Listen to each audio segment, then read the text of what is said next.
Alright, hello, welcome to my stream. My name is Sal, and tonight we are playing Paranormasight. Whatever it's called. 7 Mysteries of Honjo. Okay. I'm gonna pull up my stream here. Oops. Alright. Ready to go. So this is a Square Enix game, as I mentioned last time. And this is how it starts. We jump right into it. Ah, you are here. Welcome, welcome. I've been eagerly awaiting your arrival. Allow me to introduce myself. I am the storyteller. You clicked right and you got the notification. Good job. Good clicking. And just as well, the game jumps right into stuff. I'm pleased to make your acquaintance. I shall be your guide going forward. What? Okay. Now then, before we begin our story, there are several things I must bring to your attention. Okay? First, this game uses autosave. The game will automatically save at regular intervals, so you may stop playing at any time. Okay? Saving is a very important element of games. It is the only way to keep your memories in place. If you do not wish to rely on autosave alone, you can also save manually via the menu. Cool. TVs are getting autosave. Yeah. I mean, autosave is nice, but, like, I like a manual save as well. Next, please look at the upper right of the screen. This is the menu button. Okay? From here, you can check text log, view useful files, and switch auto mode on. Okay. You can also adjust the brightness. Oh, hey, Dawn. I'm good. How are you? And Turkey, how are you? Yeah, how does he know about the game menu? Well, he was inside the TV, so he might know. all the tech stuff. It makes sense. Just the brightness, volume, and other settings in the options menu. Okay. For instance, if there is a voice you would prefer not to hear, you can mute it by setting the voice volume to 0. Cool. Suggest you check the brightness controls and other settings now before going on. Okay.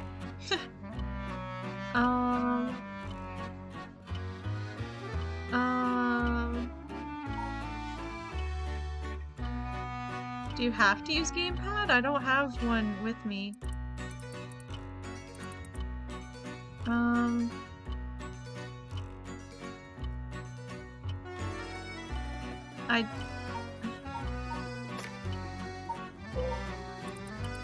you have to use a controller?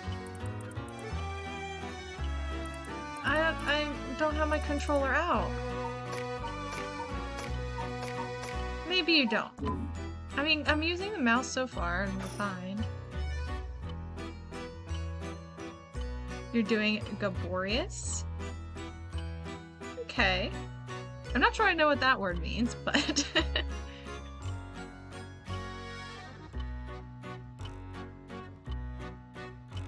Oh, thank you for the lurk, and I appreciate it. And hopefully you have a good sleep. Some other functions when the time is right. There's one more thing I wish to confirm before we continue. Feels strange, but without knowing my name. Tell you what to call me. I guess I wish Oh, it's a word exclusive to your library. Okay. Well, what does it mean? Enlighten us. Okay. I guess I will I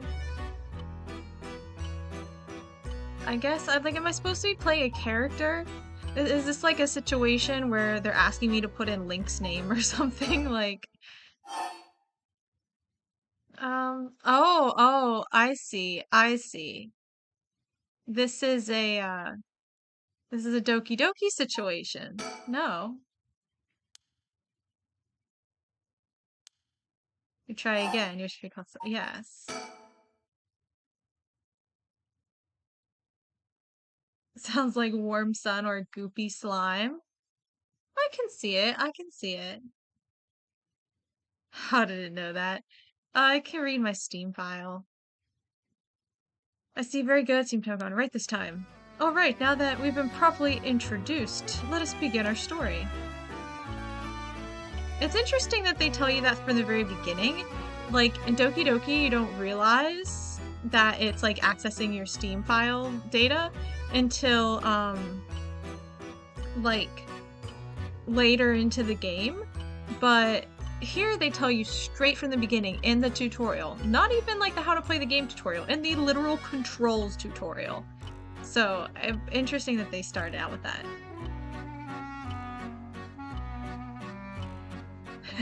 Get live talks in chat. Yeah, I mean, like, you know, I mean, honestly, that is true that, like, they should tell you that, honestly, I don't know when's a good time for them to tell you that, but they should tell you, actually, probably not by showing you in the game, they should tell you that, hey, this reads there should be, like, a thing that pops up in the opening, like a little warning that says, like, hey, this reads your Steam data. Just, you know, so that it is clear.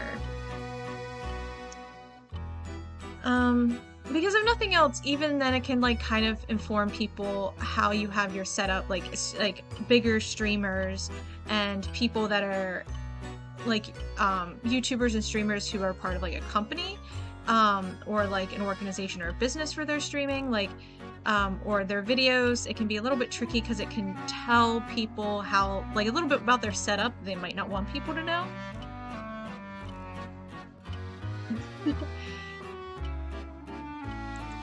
I just remember, I remember watching Matt Pat play Doki Doki, and I think he had to kind of, like, explain, like, what Steam account they were using and stuff like that. And it's just kind of weird to know the behind the scenes like that, but, like, to have to talk about that from a, like, player perspective, I don't know. Yeah, I think he had something about how he was using, I forget what Steam account it was, but there was, like, a different Steam account, or, like, maybe it was the Game Theory. I don't know. It was one of their accounts, and like, he kind of had to explain why they were using it. I don't know, it was weird, but yeah, gotta make your Steam, make sure it's probably not your government name. Yeah, exactly. With your social security number added on. Okay, this death has been constant, okay. Whether it is one's own or that of someone close, death is always a difficult thing to accept.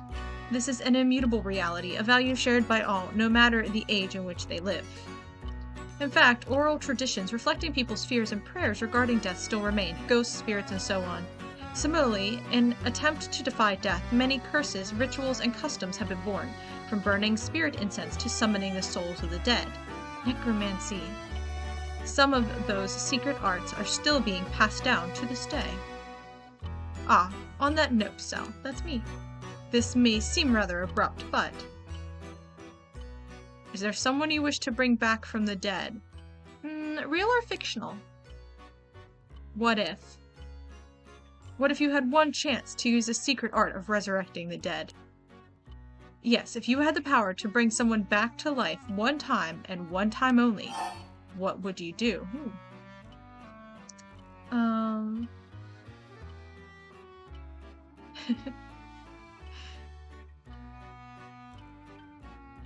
Your dog. That's true. I would bring back my cat, I suppose. But also, is this like a monkey's paw situation? Like, are they gonna come back like voodoo style, where they're like silent and they can't talk anymore, sort of thing? Or, let's see. I'd use it even if I had to sacrifice myself. No. I'd use it even if I had to sacrifice someone. No. I'd use it if it came at no cost, or I wouldn't want it, let someone else have it. Yeah, it really depends on the situation. Where's my I need more questions? I need to ask more clarification about this. I guess cost. Like, in the monkey's paw, he comes back like all mangled and stuff, right? Spoilers. And like having to deal with that is a cost. But, well, maybe it's not a cost, I suppose. It's a side effect. I'll say no. Oh, that's true. That's true. It does say let someone else have it. I will say I'd use it if it came at no cost. Yeah, we'll do that one. I mean, like, I can see why other people would. I just don't, like, have anyone, like, I'm not going to sacrifice myself for my cat. Like, I'm sorry. But I'd use it and have had to sacrifice someone. Unclear instructions. We'll say if it came at no cost, and we'll just leave it at that. That's the interesting. We'll keep it a little interesting, a little spicy. Very interesting. Yes, that is what I thought you would say. Is it? Why'd you give me options? What seems to be the matter? Ah, you want to know what this box that has been sitting here is? It's a TV, yeah. It's quite the curious thing, isn't it? This is called a color television. Is it, huh? The world I will be sending you to is full of devices such as this that do not exist in the age you are from. I don't think you read my Steam data enough. In this era, a color television can be found in nearly every household. That is not all. For example, if a person should wish to contact someone while they are out of their home, they use public telephones like this that can be found all over the city. Can you imagine what life would be like in such a time? I'd be thrilled to have you continue this story. After all, that is why you came here, no? So let us begin.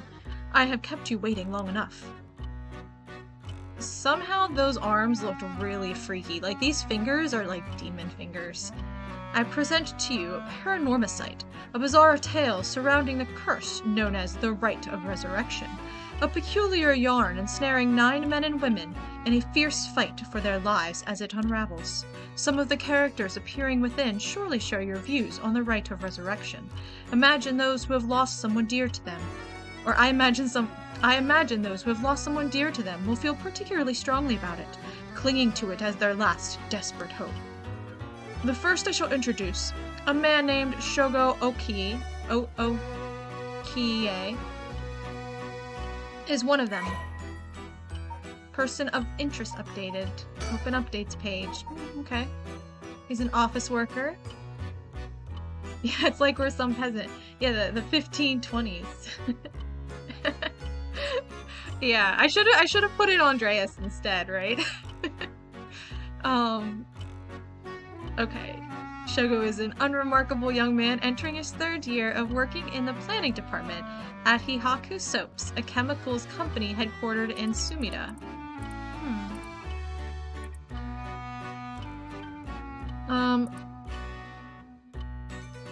Oh, speaking of soaps, oh, never mind.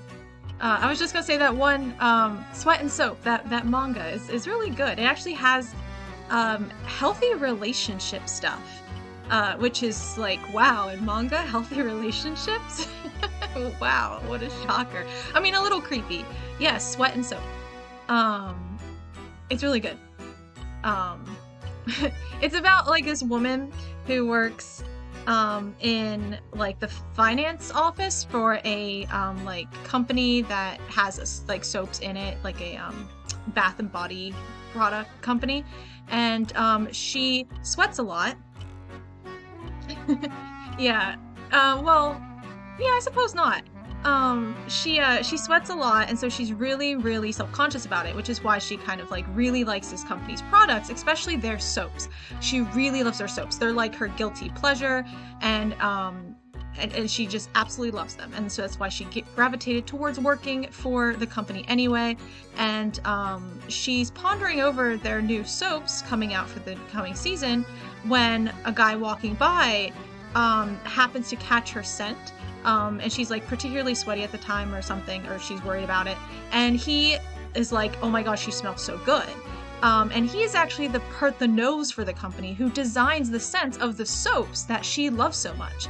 And he is inspired by her natural scent. And like then they have a relationship. It's a little weird, but it is a healthy romance after the first bit where he's like, I need to smell you. But he does ask for consent, I believe, in that. It's just a little weird. But like as the relationship develops, they like have conversations and they communicate. It's really cool. Definitely, it's not perfect, but it is so much better than so much other like anime and manga content. Recommend for healthy relationships in anime and manga. Yeah, it's a weird premise. But like it's like them working through issues and stuff. It's pretty cool. Born in Western Tokyo to this guy, Shogo. Oh, is this... So, I hate it when things are in English because I never know which is the first and last name. Because sometimes they switch it, but sometimes they keep it the same. Born in Western Tokyo to an ordinary family around the same time as the birth of color TV, he grew up amidst the boom of special effects, heavy action films, anime, variety shows, professional baseball, and pop music. Shogo graduated from a famous private university in Tokyo. I guess we're calling him Shogo, that's fine. And has since settled into an apolitical mindset, common among those of his generation, with no strong ideals and no particular dissatisfaction with the world as it develops around him. He is content to just go with the flow, having stumbled into his current position by pure chance, and it is safe to assume he will follow the stereotypical path of working his way up the ladder, starting a family and remaining at the same company until retirement. He plays folk guitar as a hobby and is currently looking for a girlfriend. Okay. Gundam Boy. Centrist, yeah. Chainsaw Man is what you strive for. I haven't actually watched Chainsaw Man or anything. Oh, the storyteller. Sex, occupation. Ooh, they can't even tell me if he's a guy. Well, he uses he, him pronouns, so. Guides those who visit. Everything else about him remains a mystery. Okay. Is he one of the mysteries? Are all the 7 mysteries just him? Okay. Storyteller is our new girlfriend. Yeah, checks out. Breaking news. Oh, I wonder what it could be at such a time. Oh gosh, old TVs. It's like, what is this? Like 50p resolution.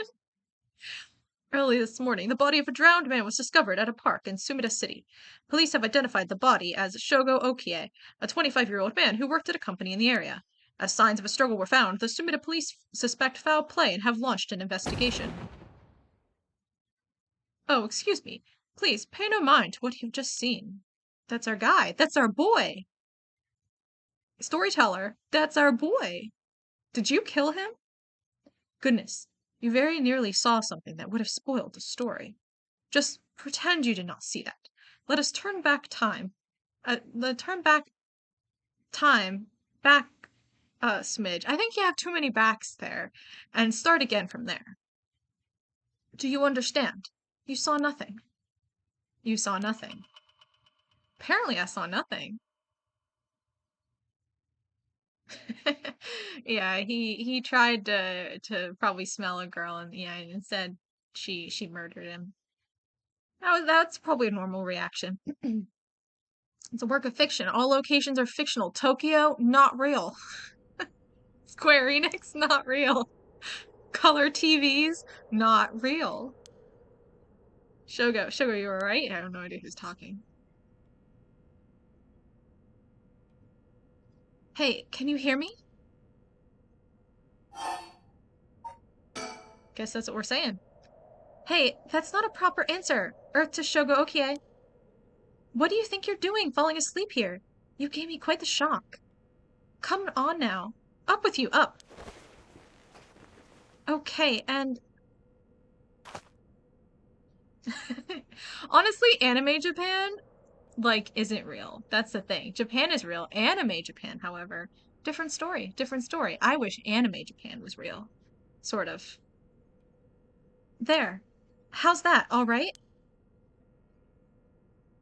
Do you feel dizzy? Have a headache? Are your humors off balance? That went weird. I'm fine, I think. There's definitely nothing wrong with my humors, though my head's still a little fuzzy. That's our boy. Yeah, I don't know who she is, Yoko Ono. Yeah, I don't think there's 20 demon slayers. I think that's an exaggeration. Uh-oh, that doesn't sound good. Turn your head around a little bit to see if you can walk all right. The game is in your control. Drag the screen or move the right stick to look around. Try looking around your surroundings now. Oh, okay. We're looking. Somehow this is gonna make sure we're okay. Oh, yikes. Jump scare. Yeah. Good, good. You seem to be fine. What a relief. Do you remember anything? Like where we are or what we were doing? The rite of resurrection? Um, let's say Oh no, you look so confused. You're messing with me, right? Stop it. You're scaring me. All right, let's just calm down. Take a good look around you, okay? Look around and select things you want to investigate. You can converse with people by selecting their faces. Okay. What does recall do? Okay, let's... where are we? Oh, right, this is Sumida City, Tokyo. We're at Kinshibori Park near Kinshiko Station. Yoko brought me here, saying she needed my help with something important. It's just past midnight. That explains why there's nobody else around. Sumida City, one of the 23 districts of Tokyo. Located in the eastern part of the city, it is surrounded by the Sumida, Arakawa, and Kiyonaka rivers. At the start of the Showa era, the area was still divided into two districts, the southern Honjo and the northern Mukojima, where they were merged into one district after the Second World War. It is said to be named after the Sumida River and the banks that line it. Unlike the river, however, its name uses the character for ink rather than that for corner. So the river uses corner and the new okay. And the city uses ink, or district uses ink. Even now, people still frequently mix up the two. Despite suffering extensive damage from both the Great Kanto earthquake and air bombings during the war, Sumida managed to recover and come out on top every time. Once filled with samurai residences, it is now home to a thriving industrial district and many residential zones, though evidence of its previous character can still be found all around the area. Major landmarks. These are places you could go if you were in this fictional place of Tokyo. Yeah, I know. It's named after Sumida River. Who knew? Yeah, we're gonna look at the elephant slide in a second. Oh, right. Kinshibori Park. Is this like a real place? Or is this like a game real place? See, I don't know. This is up in the air. Open 1950. Conveniently close to Kinshicho Station. It's hard to say. And surrounded on all sides by roads, this paved park is a popular spot for people to meet or relax. Kinshibori Park was named after the Kinshibori Canal, part of the southern Warigasui. Warigasui. This is testing my pronunciation.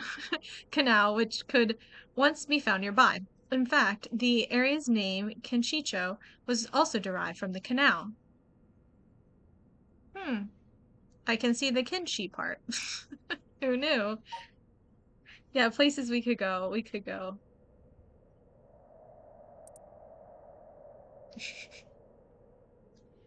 It's like hard. Like the challenge to this is like, oh, besides like sh, sh and ch right next to each other is really hard. But besides that, it's just hard to like kind of take it all in like one go. I have to like pause to figure out the sounds. Okay, that's what this is. Woo, we'll learn a lot about this fictional place. Okay, we checked our surroundings. Oh, good. I like how it has a little check mark when we've already looked at it. All right, let's look at... There's gonna be more stuff over there, maybe. Let's look at the playground. That's an interesting looking playground. I bet it's crawling with kids during the daytime, but it's kind of peaceful here at night. Okay. Playground. Surroundings. That wasn't very informative. It's one of those telephone booths that guy was talking about. Oh, we can't check out these things over here. They're just surroundings too. Yeah, we can't look at the elephant. This is the park near Kinshicho Station in Sumida. Oh, okay. Right. I thought I clicked telephone booth, but I didn't. These telephone booths are all over town. The lights are always on so they can be used in an emergency. Telephone booth. Let's learn about it. A small booth containing a public telephone, most often found in parks or along roads. Local telephone calls can be placed at a rate of 10 yen per 3 minutes. More recently, that's pretty cheap. More recently, telephone booths capable of accepting prepaid cards known as telephone cards have begun to spread, enabling one to make a phone call without the need for small change. The telephone booths in the downtown area tend to be plastered with unauthorized advertisements and leaflets, a problem that has shown no signs of slowing down. Okay. Yeah, telephone's clearly just a fad. I wonder what the exchange rate is between dollars and fictional yen. Okay. All right. I guess we'll... What does recall do? There's a girl here. Who is she? Oh, that's it? Okay. Yikes, that was close. If we died before we got our hands on the rite of resurrection, everything would be over before it started. You're very chipper. That's Yoko Fukunaga. Good, at least I can remember that much. I met her about a month ago. She's 23, works as a housekeeper, and is really into the occult. If I think harder, I can probably recall a little more about what's going on. We've only met a few times, but we've really hit it off. She's a lot of fun to be around. I have no idea how she feels, though. I get the sense she isn't thinking about me that way right now. Why are we thinking about that? But I know I've got a thing for bubbly girls who are into dark things like the occult. Paranormal fanatic. Yeah, I guess so. I mean, he said he's looking, I mean, his bio said he's looking for a girlfriend, so. It's the 50s? Something like, well, I don't know. Color TV? Wasn't he born around when color TV... Yeah, he was born when color TV started. But that wasn't until, like, the 60s, right? Early 60s? So this is, like, the 80s. Right? Oh, we didn't look at her. Okay. After obtaining a junior college degree, Yoko started working as a housekeeper. Due to her ability to see things others cannot, typo, Square Enix, get on it. She has received strange looks from a young age. This ability spurred an interest in the paranormal, which she continues to pursue to this day. Following graduation, Yoko worked a desk job at a trading company, but butted heads with her supervisor, who was skeptical of the supernatural, and quit within a year. What did her desk job at a trading company? Why was she like, my boss doesn't believe in the supernatural. I have to quit. What on earth was her job? Now, while working as a housekeeper, she spends her days devouring mystery magazines and visiting haunted spots. As she vowed to live life true to herself and never change for the sake of others, Yoko has no regrets about the path she has taken. Yoko has a dog, a Shiba Inu named Ogopogo, who has been by her side since she was a student. Maybe there was a ghost in the mailroom and she didn't want to go in. I guess, but she likes the paranormal. Like, she should have gone in, right? Said hello, made a friend. Let me think. What can I remember? Okay, her name is Yoko Fukunaga. We met about a month ago. What's the deal with this park? Ooh, flashback. I'm assuming. Yeah, it's sepia. It's definitely a flashback. Ogo Bogo, yep. That's a good name. Sounds like a demon name, but you know. Yeah, well, yeah, you should always befriend all of the creepy ghost axe murderers. Always. I mean, you might die, but like, that's fine. They just want to be your friend. That's why they killed you. It was around noon on one of my days off. I had just finished running some errands in Kinshicho and he was here taking a quick break. I was just looking around absentmindedly. I swear I wasn't looking at the kids playing in the park. I'm not like that. Oh, I need to look around. Yeah, wasn't looking. I'm not looking at children, that's creepy. Just a guy taking a break in the park. When I noticed this girl loitering about.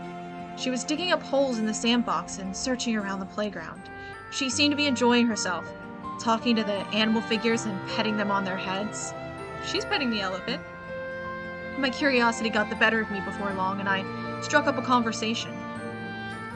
Hey, are you looking for someone? I mean something. Sorry. I must look like a total weirdo. Yeah, I guess you could say I'm looking for something. If you want, I could give you a hand. Really? I mean, that'd be a huge help, but... Are you really just a good Samaritan? Or are you after, you know, something else? Huh? I have no idea what you mean. Totally the other thing.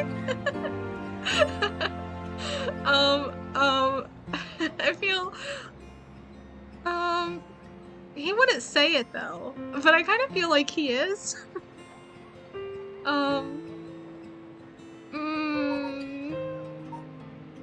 He's gonna lie. He wouldn't say it. He is, but he's not gonna say it. Oh wow, my hero. People like you really do exist. I think I might cry. Okay, I guess I'll let you help me. Be warned, you might regret what you've gotten yourself into. No worries. What are you looking for anyway? Did you lose a bracelet or something? Not exactly. I'm searching for one of the 7 mysteries. Supposedly, this is the location of the Whispering Canal. The what? Now I've done it. I bet you think I'm some kind of lunatic. The 7 mysteries of Honjo. Do you know anything about it? I figured everyone around here would have at least heard of it, but I guess not. We're born in Western Tokyo. Other side of the city, we have no idea. Honjo is what the southern part of Suida is called. A long time ago, this part of Tokyo was split into 2 separate cities. The northern part was Mokujima, and the south part was Honjo. Huh.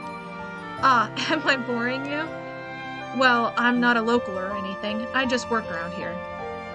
Oh, then no wonder you didn't know. Well, the 7 Mysteries of Honjo is a legend dating all the way back to the Edo period. Really? It's that old? That's like over 200 years ago. Oh, I've got your attention after all. I just assumed it was one of those fake stories made up to chase the occult craze. Ha, I don't blame you. A lot of the popular stories going around are pretty fishy. But the 7 Mysteries of Honjo are different, because they're all true. They're true? That's what I said. They're the real deal. So hold on. What does that mean?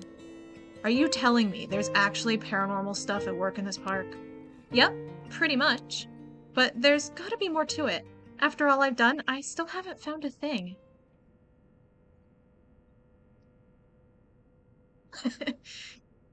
He was genuinely curious and leans into the other thing. Yeah.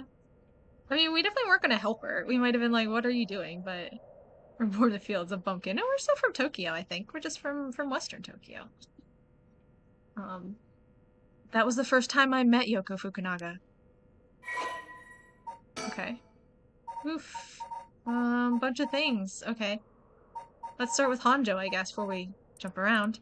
A location in the southern part of modern Sumida City. It consisted mostly of swamplands until the middle of the Edo period. While it wasn't originally considered part of the city of Edo itself, the area on the eastern side of the Sumida River began to be developed once the Ryogoku Bridge was built after the Great Fire of Meireki. While Honjo is known for its large number of rivers and canals, many of these were dug during the area's urbanization for drainage and sewage. The Ryogoku Bridge area, home to the Echo Temple, eventually became filled with both people and shops. After a magistrate was assigned to the area and shops continued to pop up, it became a part of Edo proper as its reputation as a lively place spread. Honjo, along with other areas like Asakusa and Fukuoka, are still appreciated today for their old-fashioned feel and architecture. Lands of sewage, yep. Okay.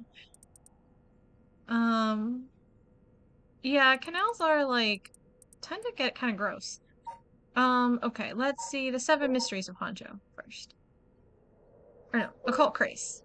We'll start broad, then narrow down. Paranormal phenomena, the supernatural, aliens, cryptids, lost civilizations, ENTPs. The list goes on. Such unexplainable phenomena are quick to take on a life of their own. A plesiosaur named Nessie, just like in Charlie the Unicorn, living in Loch Ness, citing some mythical creatures like the Tsuchinoko or Hibagun. The urban legend of the Kuchisaki Onna. Television reports of spoon-bending psychics, documentaries which feature mediums, and spirit photography. Ah, we do that and it has phasmophobia.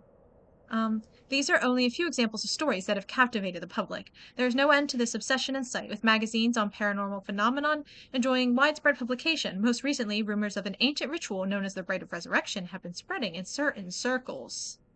NFTs. Yep, NFTs. That's honestly kind of a cult to me, I think. Okay. 7 Mysteries of Honjo. Honjo became known as a hotspot for strange happenings during the Edo period. A number of these stories have survived to this day and became known as the 7 Mysteries of Honjo. While many of these were likely the result of people blaming things they didn't understand on spirits or monsters, the stories continue to be told as urban legends. Despite what the name would imply, there are actually more than 10 of these strange tales. Their roots likely come from stories told by the city's common folk. The most famous of the stories is the Whispering Canal, which eventually became the basis for both an idiom and a well-known rakugo story. Okay? The most famous of the 7 mysteries. Yeah, there's definitely more than 7. Why?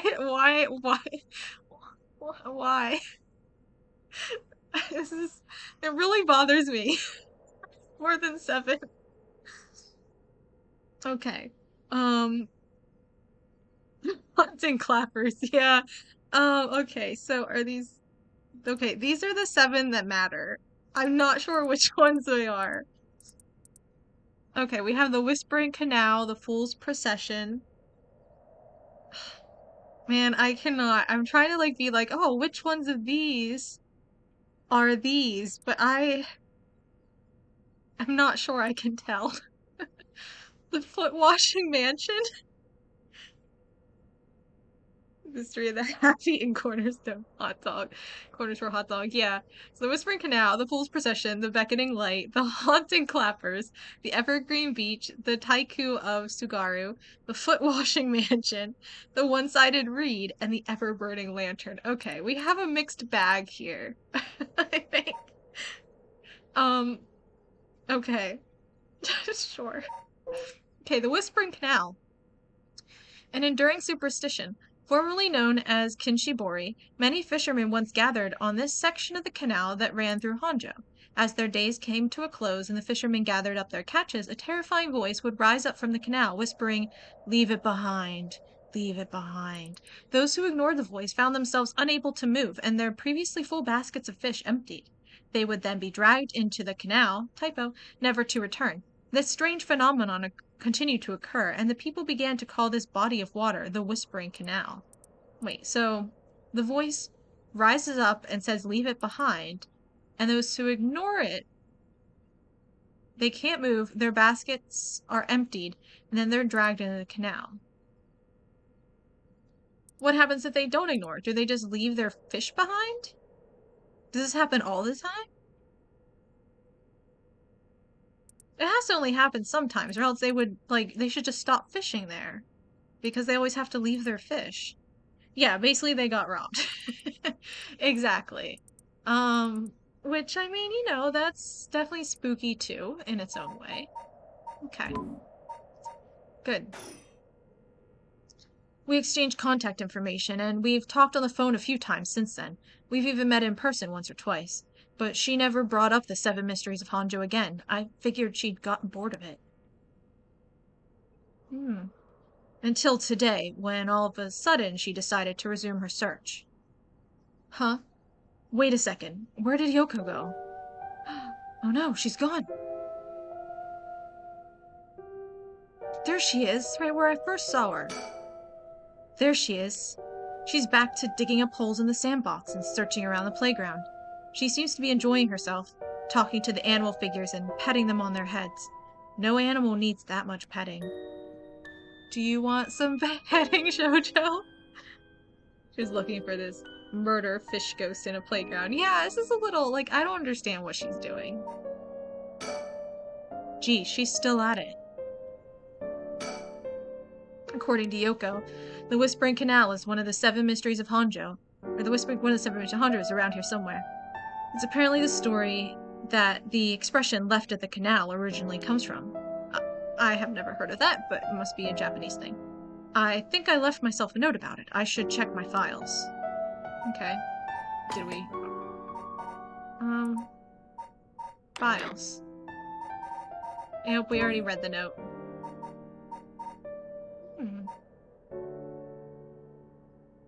What on earth? Okay.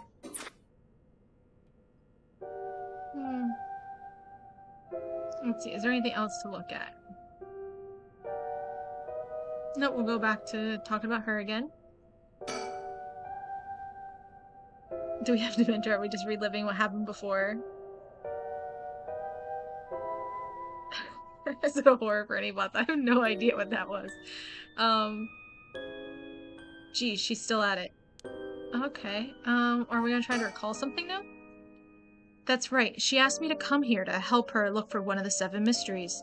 Actually, I think I did some research into the Seven Mysteries of Honjo. I can't remember all too well. I should check my files. More now. Oh, found the others. Okay. The Fool's Procession. An enduring superstition. They're all enduring superstitions, I guess. A mysterious tale regaling an encounter had by a daimyo at his residence in Honjo's Ushijima, now Komagata High School. When walking around his estate, he heard the sound of music, much like that of a kagura performance. He commanded his people to find the source, but no matter how much they searched, the music would fade when one neared the Warigesui Canal. The source of the sound was never located. The story is also known as the Procession of the Tanuki, as many were of the belief that it must have been these mischievous tricksters behind it. Blah, blah. Yeah, we definitely might have a memory concern. Okay, next. While walking along the beckoning light, while walking along the road near Hoonji at night, one might spot a hazy lantern light up ahead despite there being no one around. Following it will cause it to go out suddenly when getting near, but just when one fears the darkness might swallow them up, another light will appear farther ahead, as if guiding the one who sees it. Some say the flame is benevolent, leading people to their homes, while others believe it a monster, leading people astray. Some even believe it's the vengeful spirit of someone that died, luring the lost to the land of the dead. Oh, okay, this is like Marsh Lights or, Will-o'-the-Wisps. Okay. The Haunting Clappers. As the evening bell rings in Iriacho, near present-day Shimoku Bridge, a night watchman patrols the dark streets and announces his presence by shouting warnings about fires, all while striking his wooden clappers.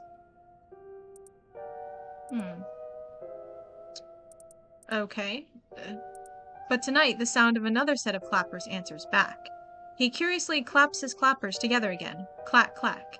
The echo answers again. But no matter how hard he searches for the source of this second pair of clappers, he never finds it.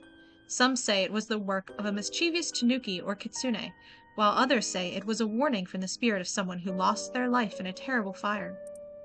So just someone pranking him. Okay. So this one's like marsh lights, which like I think are a natural phenomenon, like of gases, right? Or something.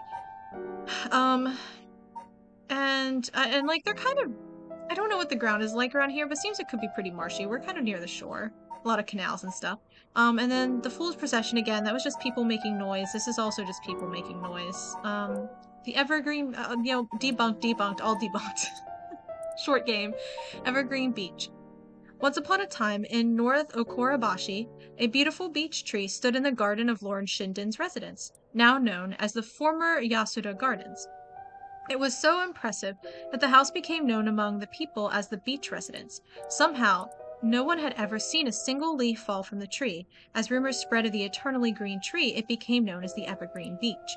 However, this particular species of tree was actually an evergreen, so the lack of fallen leaves was nothing out of the ordinary.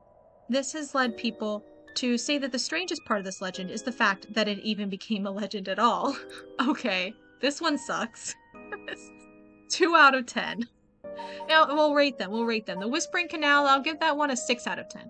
Fool's Procession, I kind of like this one. This one gets a 7 out of 10. This one, classic, 8 out of 10.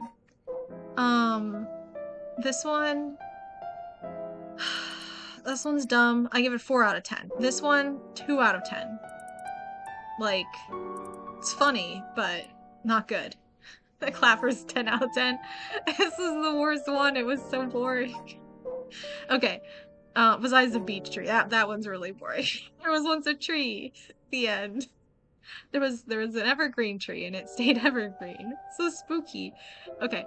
The Taiku of Sugaru. There was once a daimyo from the Hirosaki domain in Sugaru who built a residence in Midoricho, I guess. Okay, it sounds weirdly Spanish.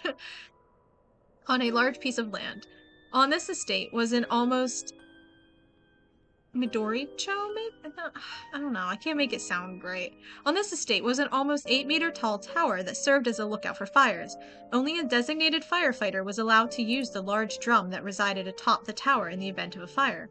While most towers used wooden blocks to sound the fire alarm, for some reason this residence was permitted to use drums. The residence and its special privileges led to much speculation and gossip among the townsfolk. 3 out of 10. What even is this? Yeah, it's like it'd be El Midoricho. It's like the role of someone on like a ranch or something. He's the El Midoricho of this hacienda. Okay. The foot washing mansion. Let's hear out this one. Is this a story of something that occurred in the dead of night in a residence in Mikasacho, modern-day South Warigesui Street in Kamezawa. A foul-smelling wind rattled the house. Suddenly, a giant foot, drenched in blood, smashed through the ceiling. "Wash," it commanded. After the servants carefully washed the foot, it returned from whence it came, fixing the roof it had broken. A man who had been visited by the foot every night asked a friend to trade houses with him. That night, the foot stopped appearing. What? 10 out of 10. 10 out of 10. 10 out of 10. Someone must have drank a little too much, yeah. Probably. It's drenched in blood and you have to wash off the blood from the foot of God, I guess? What? Giant foot? Smashing through the roof like the Kool-Aid Man? That a man who had been visited by the foot every night traded houses and then the foot stopped appearing. So it was just that one man who I guess kept getting drunk? I don't know. 10 out of 10. 10 out of 10. Was not disappointed. Okay, the one-sided read. There's no way these can live up. There was once an infamous rogue by the name of Tamezo who fell for a woman named Okoma. Tamezo persistently chased after Okoma, attempting to win her heart over and over again, but she rejected his advances each time. Enraged by her indifference to him, Tamezo brought a dagger to a canal near Ryogoku Bridge and attacked Okoma. This story is very real. He cut the arm and leg off one side of her body, then threw them into the canal. Ever since then, the reeds growing along the canal have sprouted leaves on one side. Oh. I like that one. I like that one. I'm gonna give that one, an 8 out of 10. 8 out of 10. I like it. It feels like a classic sort of legend. Yeah, 10 out of 10 in case Tamazo was watching. Okay. The ever-burning lantern. On a bone-chilling winter's night, one may happen upon a soba cart along the canal known as South Warigasui. But there is something strange about this cart. No matter when one might visit, its owner is nowhere to be found. Yet the lantern that hangs from it stays perpetually lit, burning brightly even with no oil to fuel it. Should one attempt to put out the flame, it immediately roars back to life. However, there is also the tale of the never-burning lantern, another telling of this story in which the soba cart's lantern always remains dark, refusing to be lit. You must restore balance to the world. You can't have the ever-burning lantern and the never-burning lantern. In fact, I think if you want to put one out and light the other one, you have to do them at the same time. You have to put out the light while lighting the other one. It's a yin and yang situation. Yeah, exactly. I like this one. 7 out of 10. It's not the foot washing mansion. Actually, 8 out of 10. 8 out of 10. It's on the... Foot washing mansion was our 10 out of 10. Knocked out of the park. Ever-burning lantern, one-sided reed, and I think... What do we give? The beckoning light was at our other 8 out of 10. All solid. Yeah, the tree, not so great. The clappers, I didn't like the clappers. There's just some troll out there trolling the clapper man. Okay. That was a great story time. I need to get a drink here. All right. Is she still digging? Oh no, she's done. Oh wait, she's coming back this way. Hey, what was that just now? Huh? I was just looking at my files. Chill. Didn't you hear that? You're hearing things.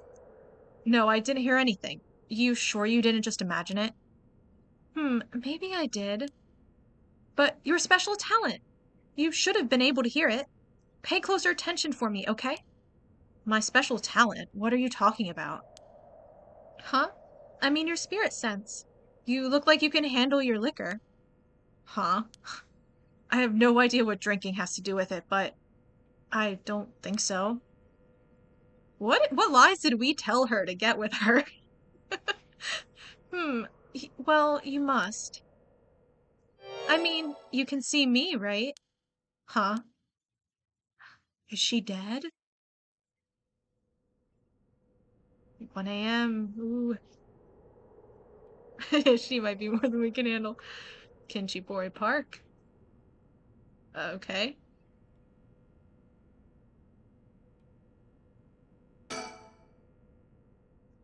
It's gotten late. Really late, actually. It's already past 1 a.m. There's a chill in the air, but I guess that's normal for this time of year. Or so I keep telling myself.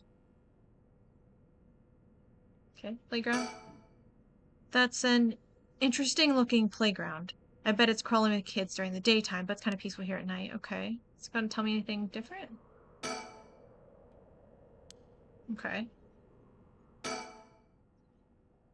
I don't know how she's so comfortable talking about spirits and the paranormal at this time of night. Either she's got guts or she's just used to it. Unless... No, it can't be.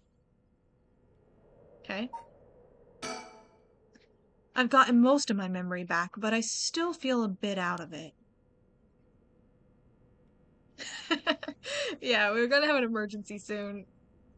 I mean, one can only assume. Oh. Uh-oh. Sky. I've clicked on all the things, haven't I? Oh, I forgot to click her face. Wait. You're kidding, right? About what? I mean, just now. It kind of sounded like you were saying that only people with spirit sense can see you. Of course that was a joke. Duh. You don't really think I'm some kind of evil spirit, do you? But yeah, I meant what I said about your spirit sense being strong. I bet you could down a whole gimlet in one gulp. Seriously. That's the real reason I asked you to help me with this Seven Mysteries of Honjo business.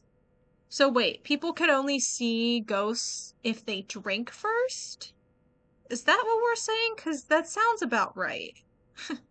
Okay, let me just clarify something. Are you saying you can actually see paranormal stuff? Was she drinking on the job? Is that why she quit? And she hit us over the head with a rock. I have no idea.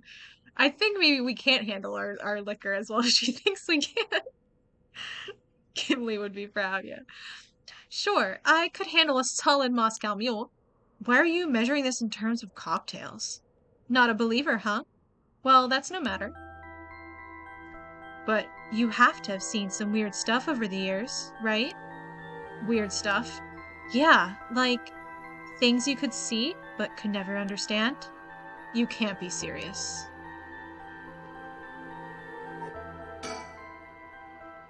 Hmm. Oh, okay.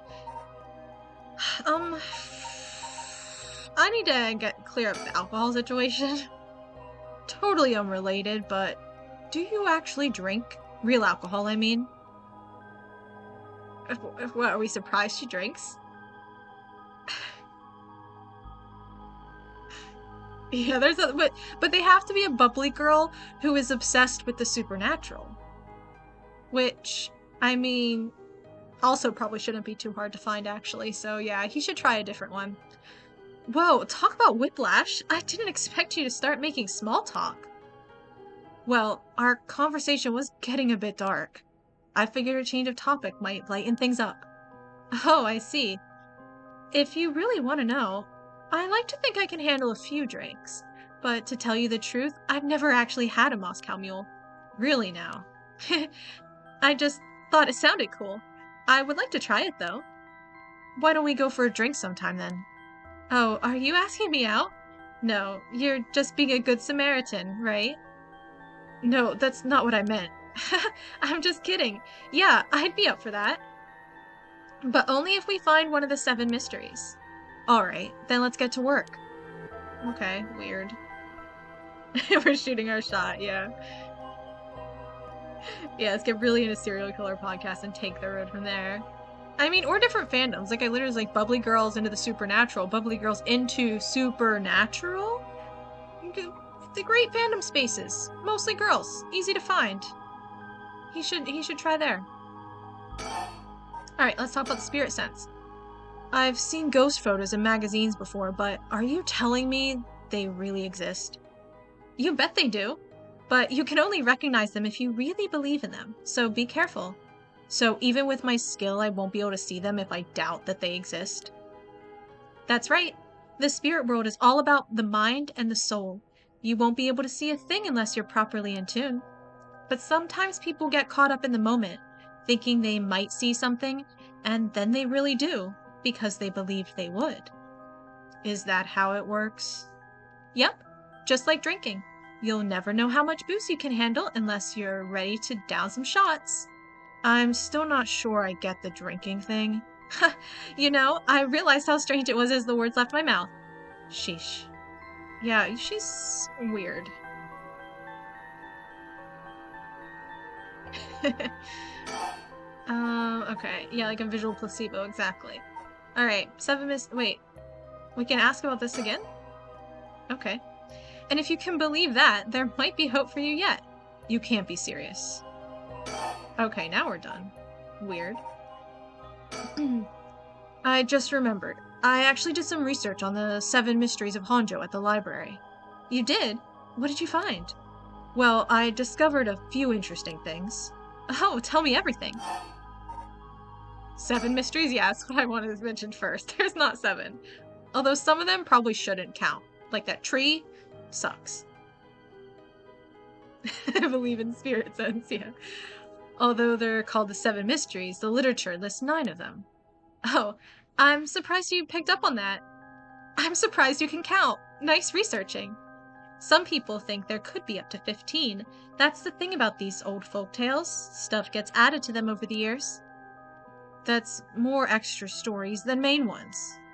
Yeah, but the 7 mysteries rolls off the tongue way better than 9 or 15. I don't know, I think 13 is good. We should pick that one. If you say so. But it makes sense, don't you think? It's more likely to be passed on if it's easy to remember. Huh. That's a good point. What about the 7 mysteries of Honjo caught your attention? Are these really ghost stories? So I read some of the stories and none of them were, well, scary. I don't know, that foot one was weird. A little scary, it was bloody. I thought these were supposed to be ghost stories. That's true. They're more like a collection of superstitions, really. But there are some pretty disturbing ones in the mix. Yeah, like the one that's supposed to take place here, the Whispering Canal. People who fished in this canal would hear a voice call out saying, "Leave it." They had to abandon their catch or the canal would take it. Right. Is that what you're expecting to find here in this park? Not quite. Yeah, you want to go find the 43 mysteries of Honjo? It's a little scary, so it was the clappers. it was not, but it wasn't the least scary. So I think it was the 3rd least scary, so like a mid-range. We're talking about a folktale from hundreds of years ago. After centuries of the telephone game, who knows if it's anything like the original story? So basically, you think the true story of the Whispering Canal might be completely different from what we know? Exactly. I'm sure it is. You mean, weren't you curious? About what? People from around here have that expression left at the canal, right? Meaning to abandon someone. This story is where it comes from. Except the story being told today is about fish. There's nothing in it about leaving people behind. Now that you mention it, that's true. So you're saying the original story maybe did involve someone being abandoned? That's what I'm trying to find out. Ah, gotcha. Okay.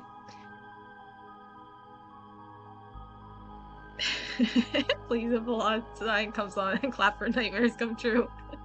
Yeah. The clapping one is just so weird. Okay, about the rite of resurrection. Oh, by the way, were we talking about the rite of resurrection? Oh, your memory is as strong as your tolerance.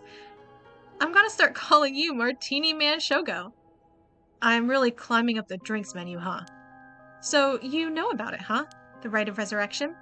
A magazine ran a feature on it recently that got practically everyone talking about it. Really? Maybe that's where I heard about it. Still, I don't know. It seems a little too far-fetched to be true. So, the rite of resurrection. It's the forbidden art of bringing the dead back to life, concocted by a famous onmyoji from an ancient age. Rumor has it an old manuscript containing actual, concrete details about the rite was recently discovered. This rumor comes from a presentation given by a local historian, Hideki Arashi, at an academic conference. You sure know a lot about this stuff. That's because I'm secretly a huge occult buff. I kinda got that. Oh. But if a researcher spoke about it at an academic conference, it must have some basic facts in. Basis in facts. Exactly. That's why I believe the rite of resurrection is real. Now I'm starting to believe it too. Good. The pursuit of the unknown starts with belief. If you're walking your kid and the ghost lady says leave it behind, you're just screwed. Yep, we got our bubbly and occult buff. That's what we were looking for. We have 2 qualifications and a girlfriend, and we found it. I got that from Professor Arashi himself. Okay. Rite of Resurrection. As indicated by its name, this manuscript holds detailed instructions on how to perform the secret art of reviving the dead. This forbidden ritual is said to have been devised by a once famous onmyoji.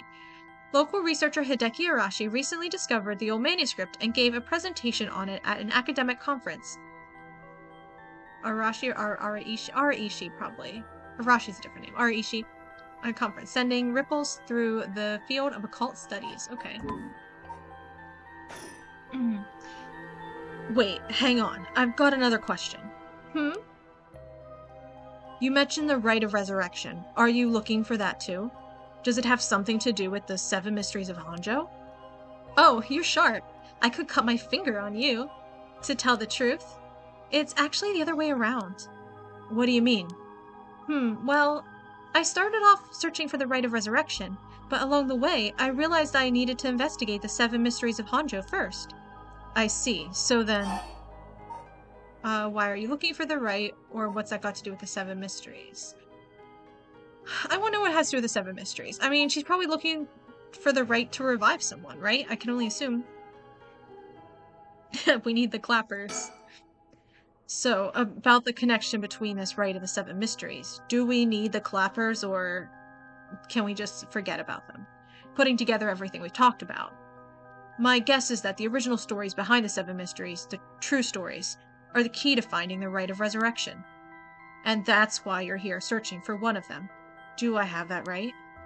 Wow, 10 out of 10. You're proving to be quite the capable assistant. Wait, since when was I your assistant? Anyway, this is all just hearsay, but some say that what led to the 7 mysteries coming to be was the Rite of Resurrection itself. Huh? Don't the stories come from the Edo period? I thought the Rite of Resurrection was supposed to be way older than that. Right. It seems that an Onmyoji from the Edo period rediscovered the ancient art.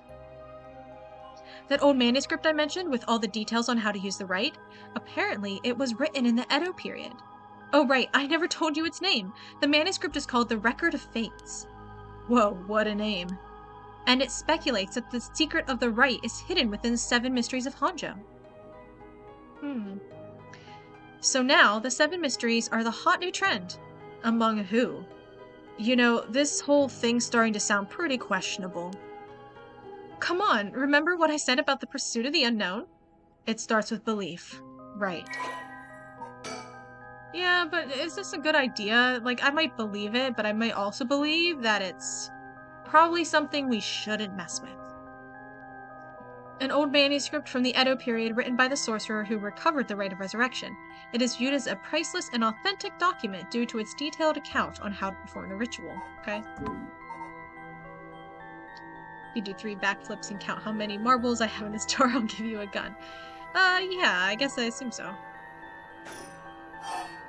Were you looking for the rite? Oh, okay, so we're asking that anyway. If you're looking into a way to bring someone back from the dead, does that mean you've got someone you want to bring back? You know what? Forget it. It just came to mind, so I thought I'd ask. I didn't mean to pry, sorry. I just want to check and make sure you didn't have an ex-boyfriend you're trying to bring back from the dead, you know, before we get too far into this. No, it's fine. I figured I need to tell you at some point. It's Ogopogo. She does want to bring back her pet. Ogopogo? Yeah, I want to bring Ogopogo back to life. He died in an accident about a month ago. Ogopogo died? Oh right, Ogopogo was my dog. I had him for 8 years. Ah, okay, your dog. Gotcha. Yeah, we have to 7 dumb mysteries, but maybe more than 7, unclear how many. Yeah, her boyfriend, Ogopogo. He was a little worried. You spent a long time together. Losing him must have been really hard for you. Yeah, to be honest, I'm not sure if the rite even works on dogs. But as soon as I found out about it, I knew I had to give it a try. I don't think I could forgive myself if I just let the opportunity pass by. Definitely. Now I understand why you feel so strongly about it. Thanks for telling me. I know this must be hard to talk about. But you know what? All that led me to meeting you. So at least something good came out of it. Though that doesn't mean I'll stop looking, obviously. Unless you want to be my dog. Yoko, I'll do everything I can to help you. Yay, I'm so glad to hear that. Let's keep up the hard work then, yeah? Whoa. What the hell? It feels like the air just changed. Let's think. What was that just now? Let's think some more. Okay, never mind. Oh, I was looking up. Oh. Emergency. Okay. Hi, what's up? Yoko, are you okay? What Hey, what's wrong? Stay with me. No, this can't be. No. Ah. Okay, you good? Okay, she's just screaming. Yoko! Flashes her urge to be your dog entering her body. Okay. I feel eyes on my back. I can't move. Is there something behind me? It's the dudes. It's the whispering voice. I'm stuck. What am I supposed to leave behind? Something's got Yoko really rattled.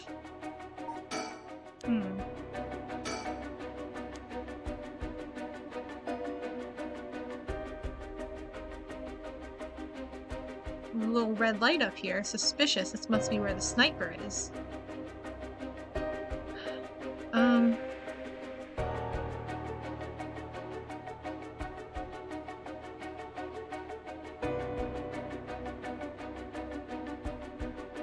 Is there something I'm missing?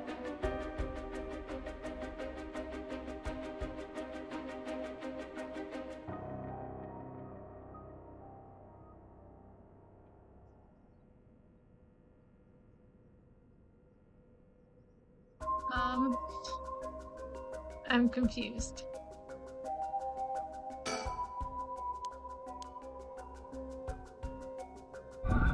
Oh, okay. Weird. I don't know what I had to do to trigger that. Yoko's pointing over there, but I don't see anything out of the ordinary. Still, she looks really spooked. I doubt she's making this up. Damn it, did I miss it?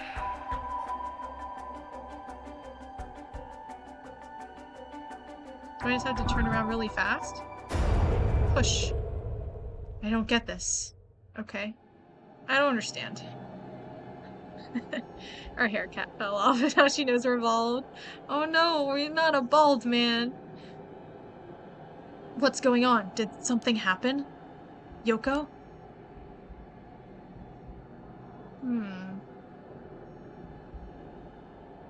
Oh. We can move again. Oh! You good? You okay?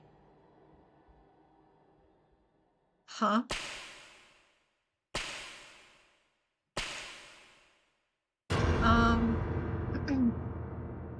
Can you see Ogo Pogo from there? Huh? What the? What is something? What is it? Why is this happening?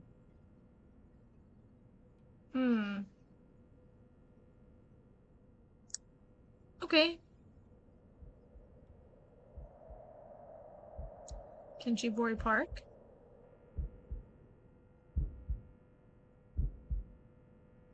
Yoko, answer me. Yoko? No way. It can't be. Why? Why? Yeah, we gotta go to the emergency phone. What the hell just happened? No, damn it. I've got bigger problems.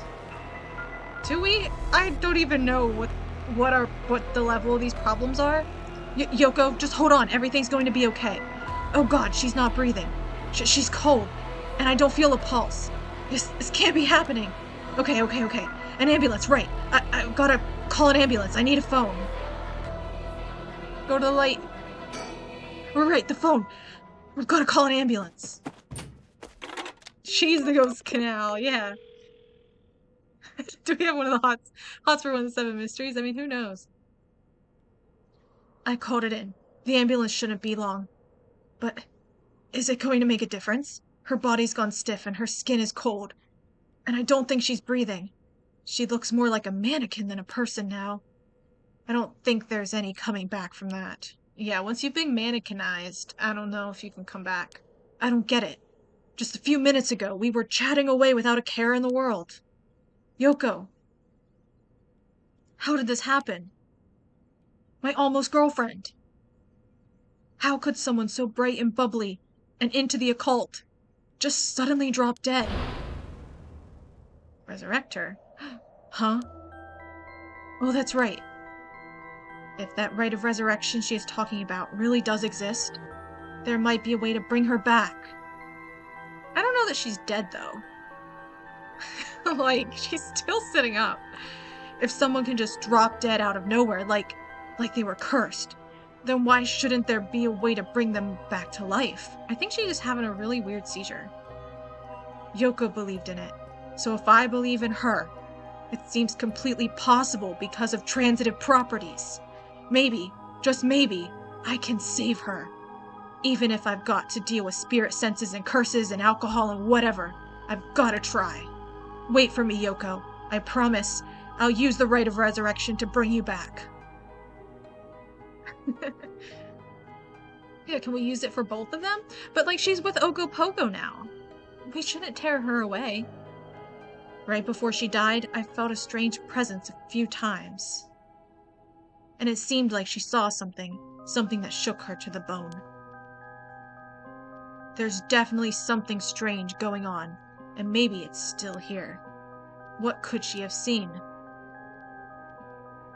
She mentioned that the rite of resurrection and 7 mysteries were connected, so maybe whatever it is she saw had something to do with that whispering canal.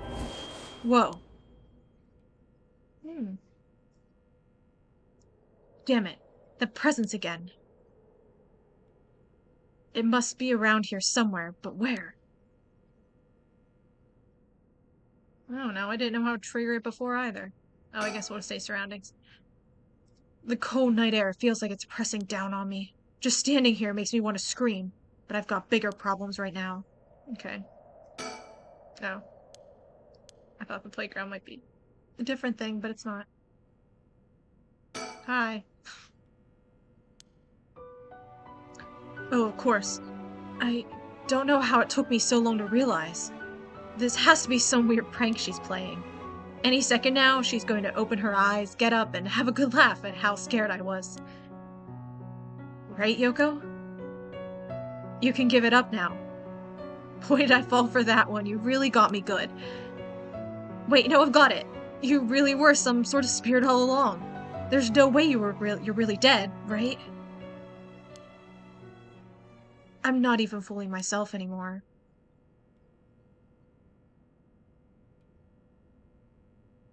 Yeah, I mean, we are really vulnerable right now. What a jokester. That's what you get for being both bubbly and into the occult. It's the bubbly part that gets you. There's no going back, only forward. She must be an ENTP. Fallen object. Huh? There's something on the ground. Did Yoko drop this?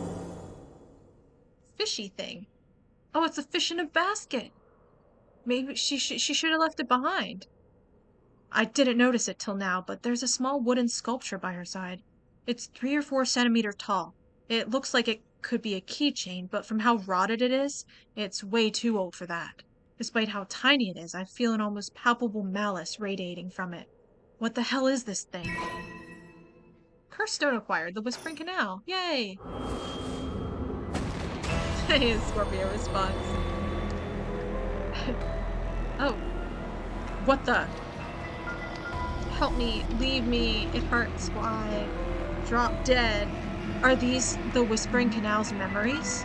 Gah, such deep sorrow. A resentful memory is flowing into my mind. Turn their backs, they walk away, leave me behind, drop dead. Kill them, those who walk away, kill them all. You have acquired the power of the Curse Stone, the Whispering Canal. You can use it to kill those who walk away from you. Press the Use Curse button to kill your target as they attempted to depart. This game took a weird turn just now. In the gameplay department. Grah. A murderous impulse seeps into my soul like thick black tar. Now. Kill. Can you hear it, Curse Bearer? You, who so strongly desires the right. I guess we're doing the girl's voice. Kill them. Should you seek life's restoration? Take your curse in hand. Reap lives by the score. And claim their soul dregs for your own. Collect enough to sate this vessel. And by their sacrifice claim the gift of resurrection. Or better yet, slay your fellow curse bearers. for theirs are the equal of droves of lesser souls. Now go forth and kill. Okay. Use my power from my water-cursed stone, a shotgun. I feel like it should be like a water gun, but of like poison. A morbid Pokemon. Okay, the Whispering Canal.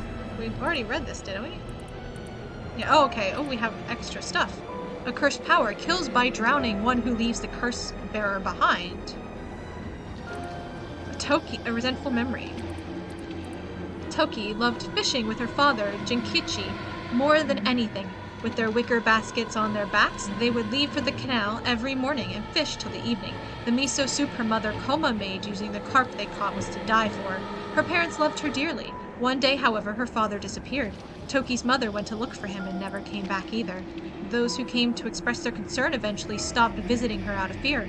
Toki continued to wait, all alone. Mother, father, where did you go? Don't leave me behind. Unable to bear the loneliness, she left her home and trudged along the roads until night fell. Neither her mother nor father were anywhere to be found. Tears stung her eyes. Suddenly, the sound of fish splashing in the water cut through the silence. She found herself standing before the canal where they used to fish together. The taste of carp and the memory of her father's smile flashed across her mind. Without thinking, Toki walked into the moat. The sound of water splashing echoed throughout the night air. Passers-by thought of it only as the fish in the canal. The splashing faded and the silence returned to the lonely night. Okay. Curse echoes and curse bearers. Curse echoes are the visual manifestations of a tree curse bearer playing on like ultra hard mode. Yeah, I can't wait to find the tree curse one. What's up with that tree? Curse echoes are the visual curses. These manifestations are fundamentally related to the origin of the curse. They do not always take the same shape and may sometimes appear in a more abstract or disfigured form. They lack consciousness, unlike a spirit, and are thus the mere dregs of a soul. Curses are made tangible by what are known as soul dregs. Someone possessed by a curse that has a curse echo is called a curse bearer. Okay. Curse echoes are the visual manifestations of curses. Okay, they are the dregs of a soul. So the curse echo is the dreg of soul. And someone possessed by a curse that has a curse echo or the bed of a soul attached to it is called a curse bearer. Okay. A curse echo is in itself a curse, and a possessed curse bearer can inflict that curse upon others at will. A curse that comes with a curse echo is considered very powerful in and of itself. Ordinarily, those with no spirit sense would not be able to perceive a curse echo, but anyone who becomes a curse bearer can see other curse echoes. I kind of wish they would use different terminology. Curse stones. All Netsuki carvings imbued with curses derive from the 7 mysteries of Honjo. Ordinarily, only those with spirit sense can wield such curses, but these curse stones allow ordinary people to use them just as lethally. Okay. Soul dregs. When someone dies, their life essence leaves the body and becomes a soul. If one is killed by means of certain curses, however, their life essence will turn into a residue known as soul dregs. The rite of resurrection. By the way, can we just point out that this is a Square Enix game? The Rite of Resurrection essentially uses these soul dregs as a sacrificial offering to bring back the dead, but the amount of soul dregs required depends on when the person being resurrected passed away. The more time has passed since their passing, the more soul dregs are required. Okay. This is like Kingdom Hearts stuff here. Okay, I'm like trying to... It's possible that there's no point to even trying to unravel the details. Okay, anyway, back to her. Just looking at her files, don't worry. What the hell was that? It was like the curse's memories flowed directly into my mind. In an instant, I understood everything. When I picked up this curse stone, the Whispering Canal must have cursed me. I also heard a strange voice. It told me that if I want the right, I have to kill a bunch of people with this curse stone and collect their souls. I guess it's good to know that the right really exists, but this thing wants me to kill people to get it? Yeah, what did you think? Screw that. Putting my own life on the line is one thing. Murdering other people is another thing entirely. And not just one person either. Scores, it said. So this is the curse of the Whispering Canal, huh? A curse that traps the soul of anyone who tries to walk away from me. But if I use it and collect enough souls, then I'll be able to bring Yoko back. And there was something about other curse bearers being worth more soul dregs. Jeez. I'm really at a loss here. Yeah, we can find another bubbly girl, buddy. It's fine. I think we should just leave. You know what? She is a little jokester. We called the ambulance, so just in case, they're on their way. It's fine. You know, no one's gonna come up to her. Like, what is anyone gonna do to her? We don't need to stay with her. It's fine. It's fine. Like, she can't get any worse, right?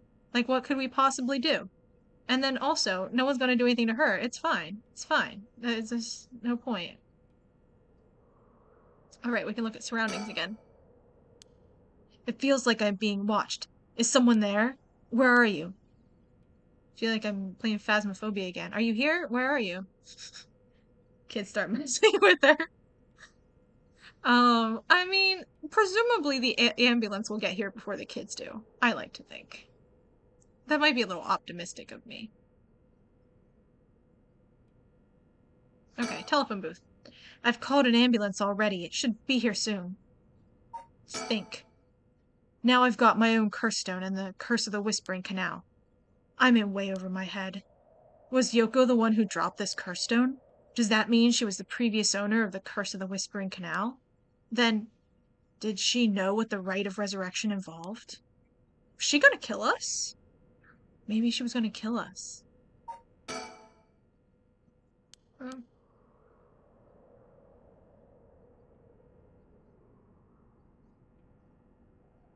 Right, oh, there's a man. Now that I look closer, is someone there? We're gonna stay silent. We're not gonna talk to this man. You don't talk to, you know what? When you and another shadowy figure meet in a park at night, you just mind your own business, and, you each do your own thing, and, it's better that way. It's better that way. Is that man Ogofogo? Good question. Good question. We should call out and find out. We're gonna stay silent, though. They must be ignoring me on purpose. Maybe they're waiting to see what I do. Yeah, we probably doing it for the same reason you are. Oh, okay, we're not gonna think about him, though. Oh. I have to call out? I don't wanna. That's stupid. Fine. Hey, who's there? Oh. Oh my, how unexpected. It was your curse that killed that poor woman, I take it? What? Cat got your tongue, Mr. Okie? Huh? Who are you? And how do you know my name? Do you mean to say you don't recognize me? This comes as a bit of a shock, I must say. Look a little harder, and I dare say it will jog your memory. What's with this guy? A tall, humorless-looking man. He doesn't look familiar to me. He's acting like he knows me, though. Have we met somewhere before? Just making eye contact. Let me think. That man. Who is he? He looks to be in his 30s or 40s. He's all dressed up in a suit and tie, but somehow he looks real shady. Because I know, if you're wearing a suit and tie, that makes you automatically look not shady, but somehow he's managed it. What's he doing here? Was he watching us all this time? Something tells me curses are not new to him, considering he talked about it. If he's one of the other curse bearers, then I need to be careful. He might be here to kill me and take my curse stone. But by the same token, killing him will net me a lot of soul dregs. Did he beam like a rock at us on the second flash? I don't know. Let's talk to him again. I still don't have a clue who you are. How do you know me? Have we met? Dear me, it is always humbling to find that one is not as well known as one believes. Perhaps my name will help you remember Ogo Pogo. I am Takumi Yumioka. Takumi Yumioka? Does that ring any bells? I think I've heard that name somewhere before. Maybe. So you do not even know my name? How disappointing. Disappointing, but fortuitous. Mysterious stranger, Takumi Yumioka. Okay. He's male. Occupation and curse echo unknown. The man who was covertly watching Shogoroki in Shibori Park. People who covertly watch anyone at parks. Sketchy. Even if they're wearing a suit. Well then, Mr. Okie, allow me to make you a proposition. You have a curse stone in your possession. I would like you to give it to me. How do you know? Or I can't. We'll say I can't. I can't. I need it to bring Yoko back to life. Oh my. So you mean to use it then? You know about the 7 mysteries of Honjo and their curses and all that, don't you? But of course, those curse stones, they're terribly dangerous things capable of killing without a trace so long as their conditions are met. I hadn't thought of it that way, but yeah. Imagine what might happen if one fell into the wrong hands. They would be safer in mine, don't you agree? Look at that Levi Ackerman expression and hair, and honestly, he just looks like a much older version of Levi. Koga Curse Stone. Yeah, he was watching us completely fail with this girl. I'm assuming we failed. I'm honestly not even sure what happened. Although it seems I arrived too late to stop you from killing that poor woman. What are you? That wasn't me! I am willing to overlook your indiscretion, but only if you give me your curse stone. No way in hell! For all I know, the wrong hands are yours. Very well, I had hoped to settle this amicably, but you leave me no choice. Yeah, he's murdered like 20 titans. He's real good at it. He must have a curse stone of his own. The foot one! Because it's a giant foot! That's it. It's all coming together. That's it. And it was a titan foot. And somehow that relates. He must have a curse stone or he can't. Oh, okay. What? We just said he must. Are we saying he can't, or are we gonna take his? What? Show me your feet. I know your powers. I think he just kills the big feet. I don't know that he uses them himself. Or maybe I guess he does. Because, I mean, he has to kill somehow. He must have a curse stone or he can't have a curse stone.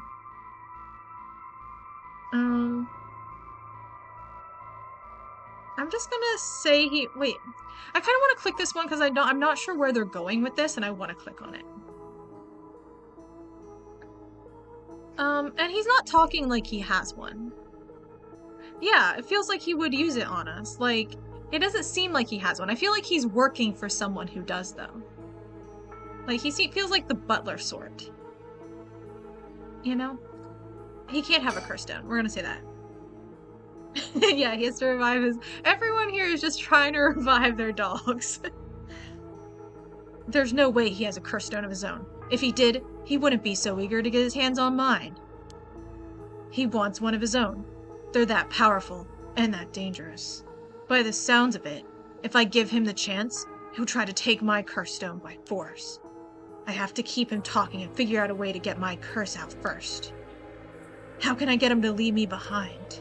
Though, it would be a waste not to take this chance to find out about the other curse bearers. If I want to use my curse on him, I have to get him to walk away and leave me behind. Now, what would convince him to do that? Scenario 1, he does what he came here to do. Scenario 2, he suddenly needs to be somewhere else. He's probably here for my curse stone, so I don't think I'd get out of Scenario 1 alive. Scenario 2 means hoping something will happen by chance, and luck is rarely on my side. So my only hope is Scenario 3. Something makes it impossible for him to stay. I don't have to keep him away forever. I just need to get him to walk away once. Yeah, that is what scenario 1 pretty much is, yeah. Okay, let's think again. Okay, never mind, we're done thinking. Let's look at him. Takumi Yumioka, he said his name was. He hasn't taken his eyes off me for a second. Even now, he's still staring right at me as I'm talking to myself out loud. Who the hell is he? Maybe if I focus, I can recall something useful. Oh, it's recall. Different than thinking. Takumi Yumioka? How the hell does he know me? It's not like I've been getting out much. I barely have a life outside of work. I don't have a girlfriend or anything. Okay, I guess we have to talk to him. I need a topic that'll keep him talking. My best bet would be...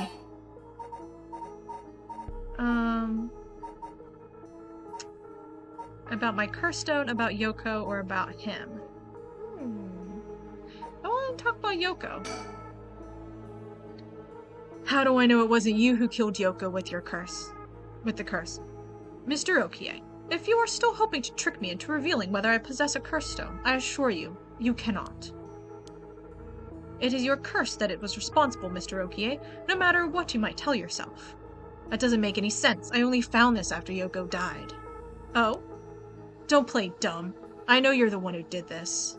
Whether you choose to believe me is your prerogative, but you are mistaken. But you should know that multiple curses awakened at once at the stroke of midnight.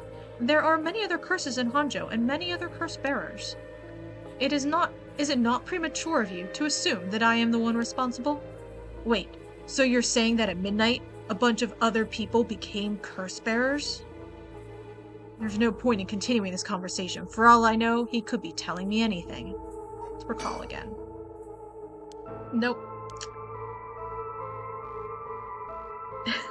Yes, he's here to date us. He's been watching, and he got jealous, so he killed her. It's obviously it. Let's talk about Yoko some more. Oh yeah, okay, why are you so convinced? What? It is simply that... Huh? I do believe I just saw your companion move.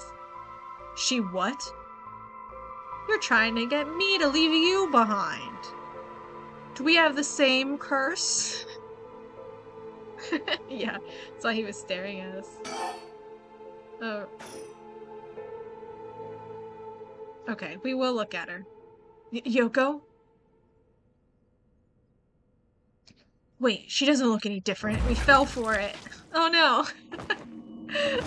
I thought if we turned around, it would give us the chance to click on her. But then it didn't. So we're done. We fell for the look behind you. No. Oh man, can we redo it? Damn it all. Okay. No. Sucked. Oh no. I got an achievement though. Hey Suryoku. Yeah. We died from the look behind you. I thought I could look. I just wanted to know like if it was like intending for me to click on her or not. And I thought I could turn around and like I wanted to see if it had the check mark or not by her. And then I wasn't sure if I wanted to click on her yet or not, but it didn't give me the option. Just turning around like made me react. So yeah, that was so dumb. My cell, you seem to have arrived at a less than favorable result. This is mere conjecture on my part, but perhaps you ought to be more careful about turning your back on unscrupulous individuals. Fear not. You may make as many attempts as you please from before your unfortunate mishap. Okay, thank you. Very well. Just remember, whatever you do, do not turn around. Yeah, well, I figured his curse couldn't be the leave someone behind curse, because it's mine. Yeah, that's some good IRL advice. Don't turn your back to shady characters you meet in a park at night. Okay.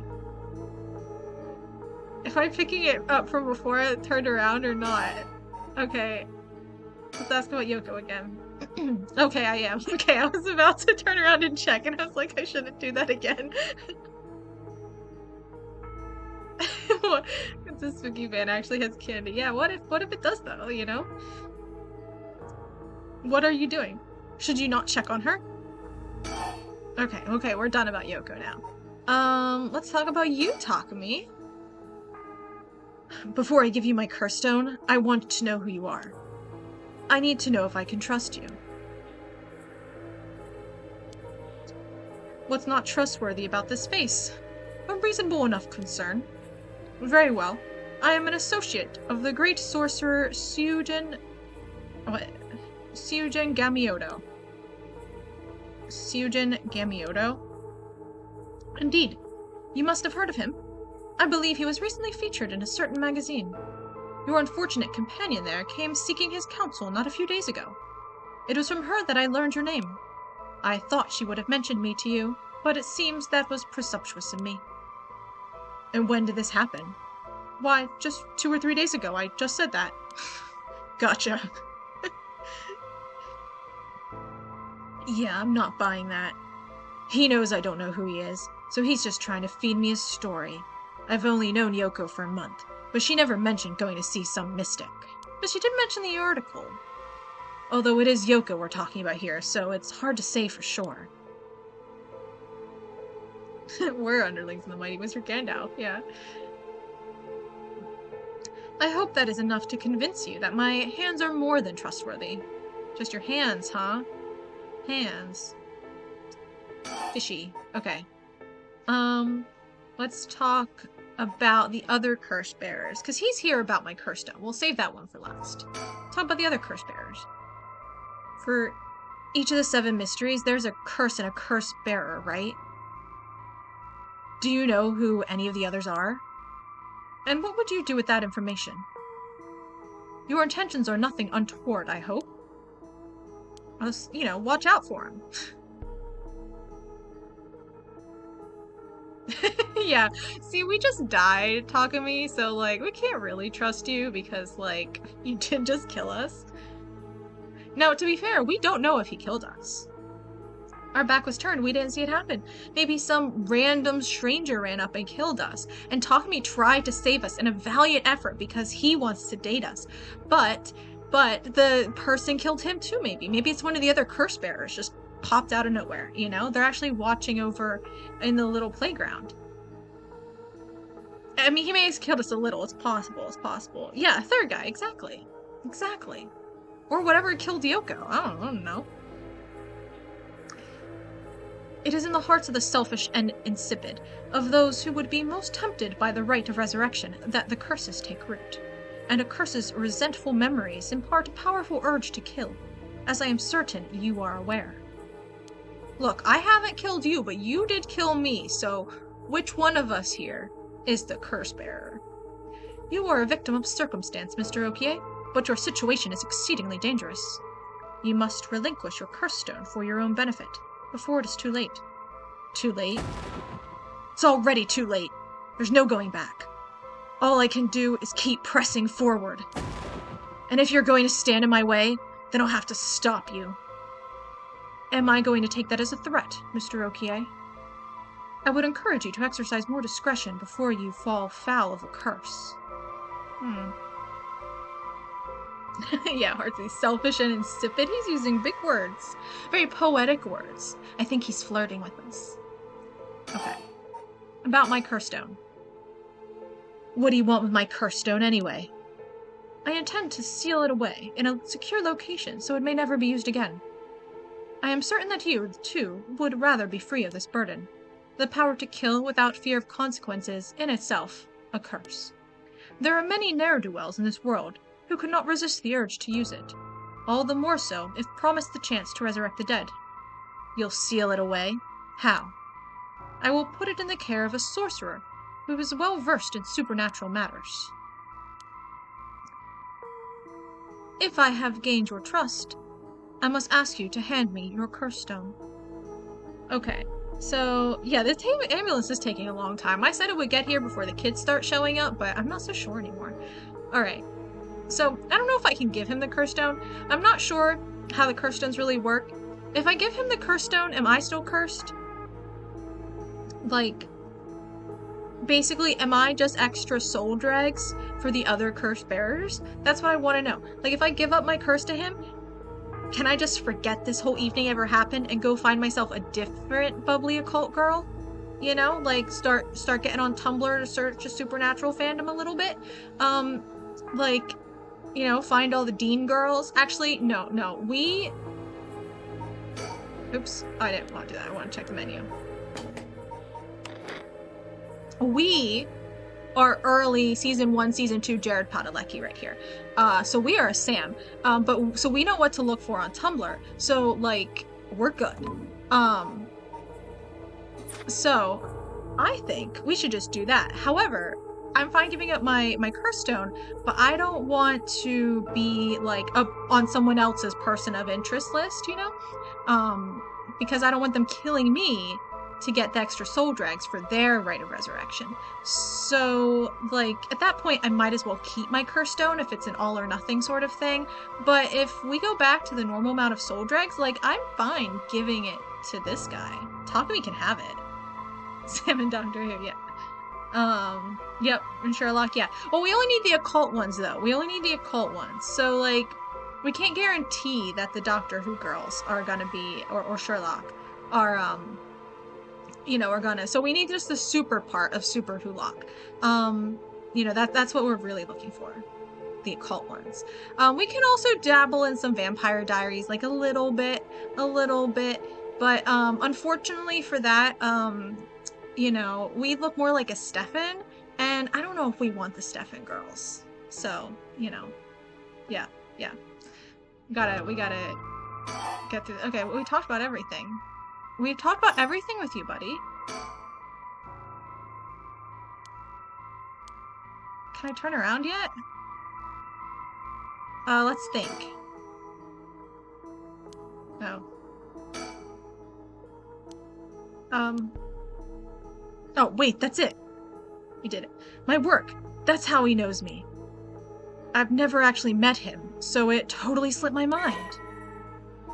Oh, okay. 5 stars. Okay.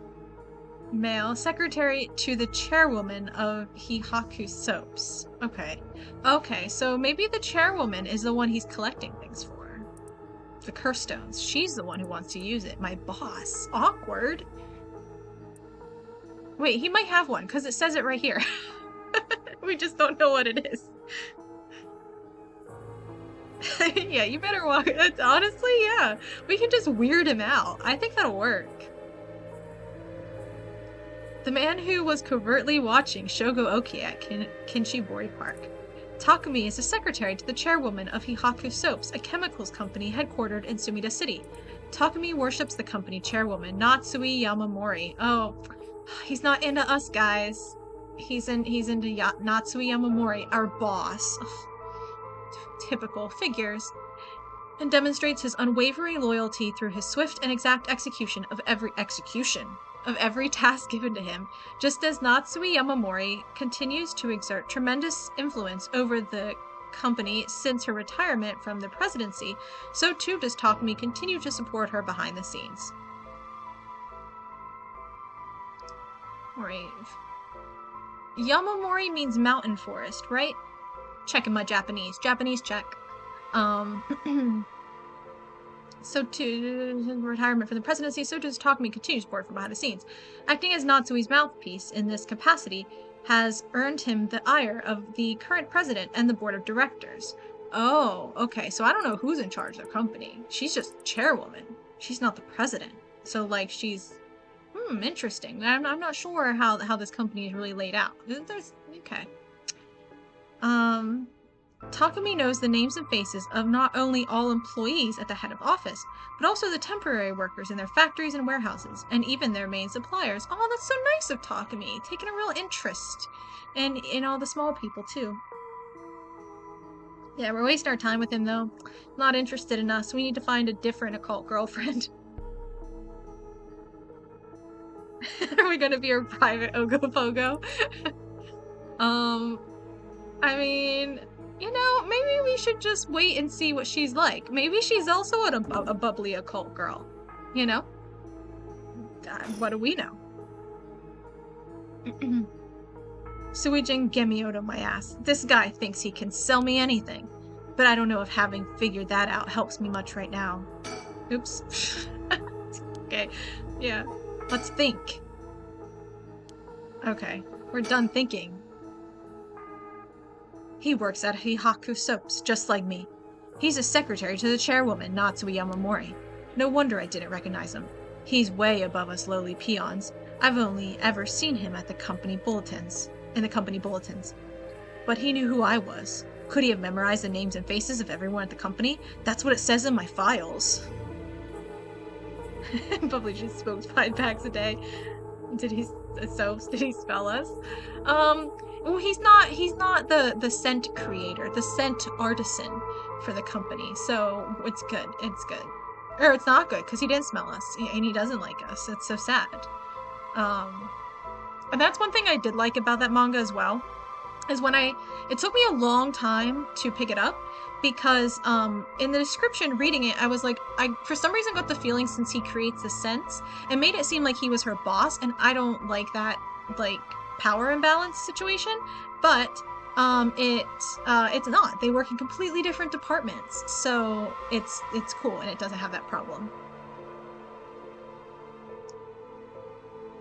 Did he make a soap out of her sweat? No, he was just inspired by her scent, I think. But, hey, Kostrama. Okay. Yeah, so, what are we supposed to do? Talk to him again? Oh, okay, we can talk to him about his true identity. Which he wasn't really trying to hide, but, what are we talking about? We were talking about, if anyone's read the manga, Sweat and Soap. I was talking about that earlier. Yeah, Sweat and Soap is the name of the manga. It's about a person who works in the finances part of a department of a like Bath and Body Works basically, and she loves their soaps, and the person who designs the scent for the soaps, like the person with a very strong sense of smell who makes it, he actually is attracted to her like body odor basically, and it inspires him. And so that's a romance between those two, and it's actually by manga standards, a very good relationship, a healthy relationship, which, yeah, it's got like good pheromones in it that he likes. And also like inspires him, and like the way she loves his soaps and his creations. She's like, oh my gosh, you're the one behind it. And it's cool that he gets to meet someone who really appreciates and treasures the work that he does. And it's actually pretty cool and fulfilling for both of them.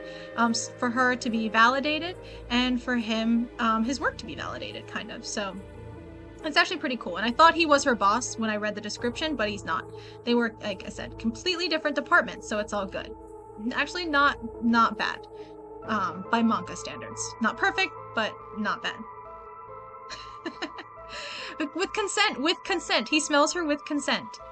Well, after the first time. The first time he doesn't, but like, you know, it's gotta be that awkward, meet cute moment. But after that, he does ask her, and they set up meeting times and stuff. Anyway, let's talk about Takumi's identity. Suijin Gemamoto my ass. I know who you are. You work at Hihaku Soaps, just like me. You're the chairwoman's secretary. Oh, did his name change color? I don't think so. Maybe, I don't know. I mean, honestly though, it is. Like, if you want to read a manga, but like, you don't want to deal with the, like, crap relationships, like, it's a better one, to be honest. It is.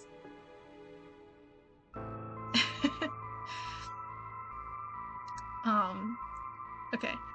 I mean, you could also say this relationship is better than any manga relationship, and like, you know, Because it still probably is. Well, the thing is, in Sweat and Soap, they actually communicate. So you have to make sure you have good communication for that line of work, I guess. Well, that took you long enough. Your lack of company loyalty is frankly astounding. I know who you are. You're Levi Ackerman. Allow me to reiterate my request, then.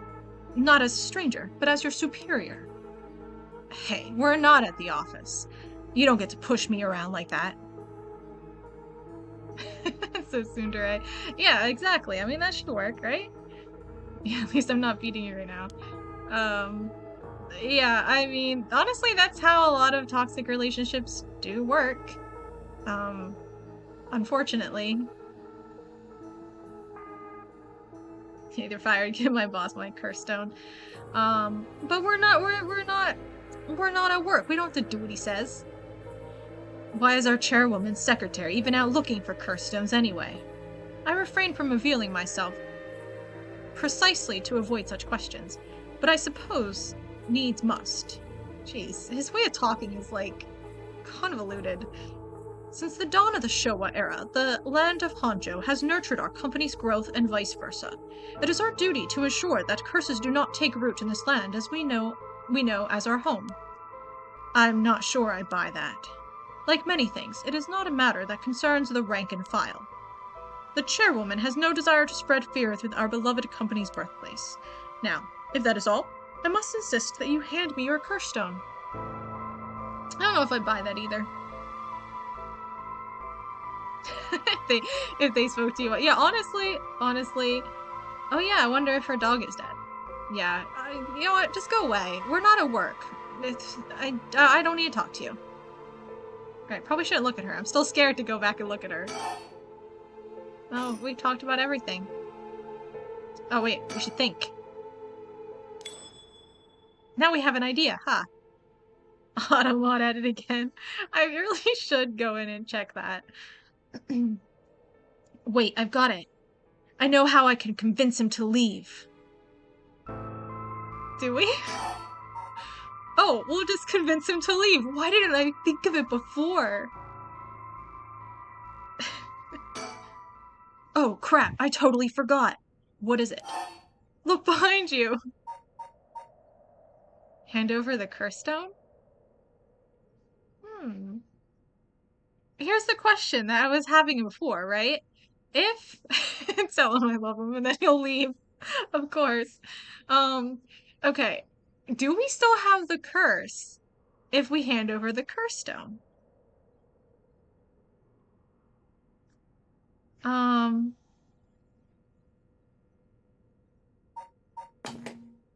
I've got to check my files. One moment, Takumi, one moment.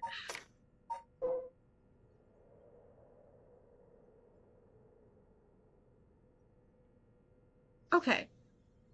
So anyone can use... Ordinary people can use them. So we just...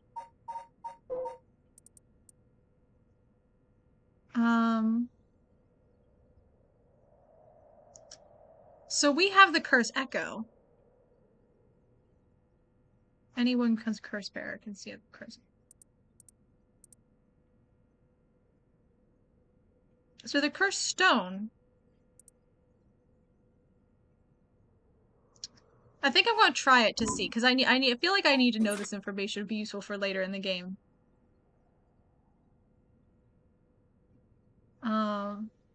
The fact that he wants it makes me want to keep it. I think we'll die because she said she hates being abandoned.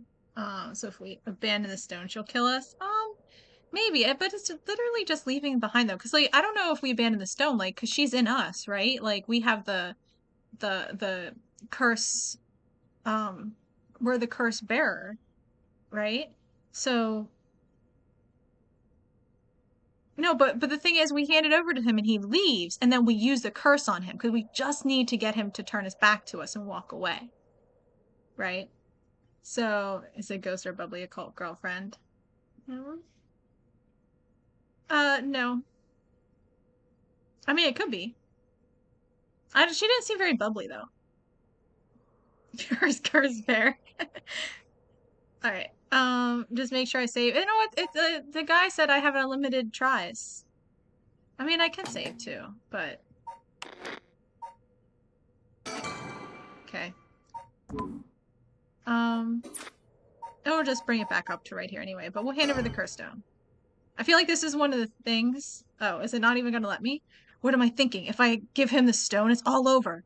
Pull yourself together, Shogo Okie. You're smarter than that. Okay. Okay, so it does. I wasn't sure if we still have the curse or not. That's the thing. So I at least wanted to try it because I like to know the rules. And it didn't explicitly state that the curse was linked to the cursed stone. A little bit unclear on that. So now, yeah, now we know. Now we know. Manic Pixie Dream Girl. More like bubbly. Bubbly and occult are the keywords. Yeah, okay. Something just came up. What? Let's say I called an ambulance. I don't know which one we're supposed to say. I don't know. Oh, right. I forgot to mention. I called an ambulance. It should be coming any minute now. An ambulance? Yeah, it really should be here eventually. Have you lost your mind? They will arrive to find you standing next to a corpse, alone, in the dead of night. No doubt they will hand you over to the police, who will have some questions for you. Probably, but I'm sticking with Yoko.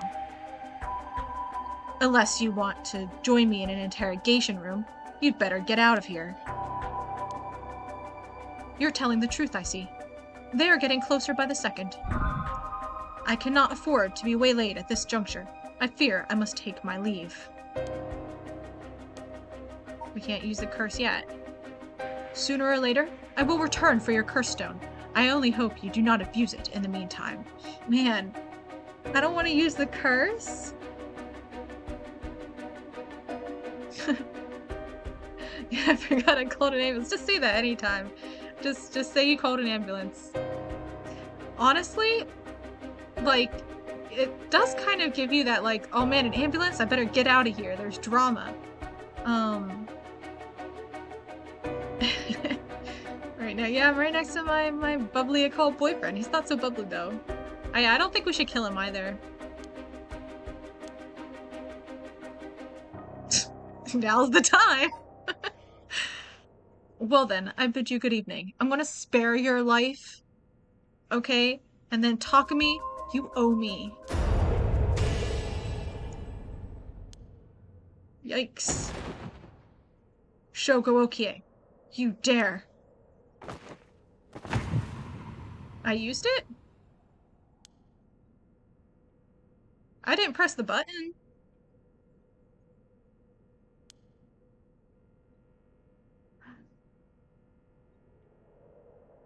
He's dead. He's really dead. It's the same thing as her. So this is what a curse stone can do. No. Well, that's silly. Why does it give you a choice? Or Casper's great-great-great-great-great-great-grandchild. Murder is in our blood. I can see it. Kind of looks the same. Yeah, we really should have tried that what's that behind you thing. I didn't press the button. That's the thing. Like, I'm kind of surprised.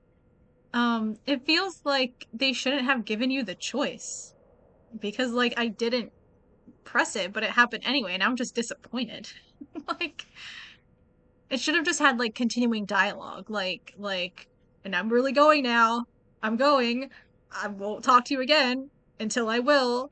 This is me taking another step away. Like, it really should have done that, you know? Until I just get, so at least giving me some chance. But, it didn't. Bubbly occult streamer. No. Um, yeah, exactly. And he stepped out, I'll be gone. Exactly. It should have done that. It's kind of like, again, kind of comparing it to Doki Doki, right? The end when Monica's just like going on and on and on, and you're like, okay, obviously this can't go on forever. Kind of like that.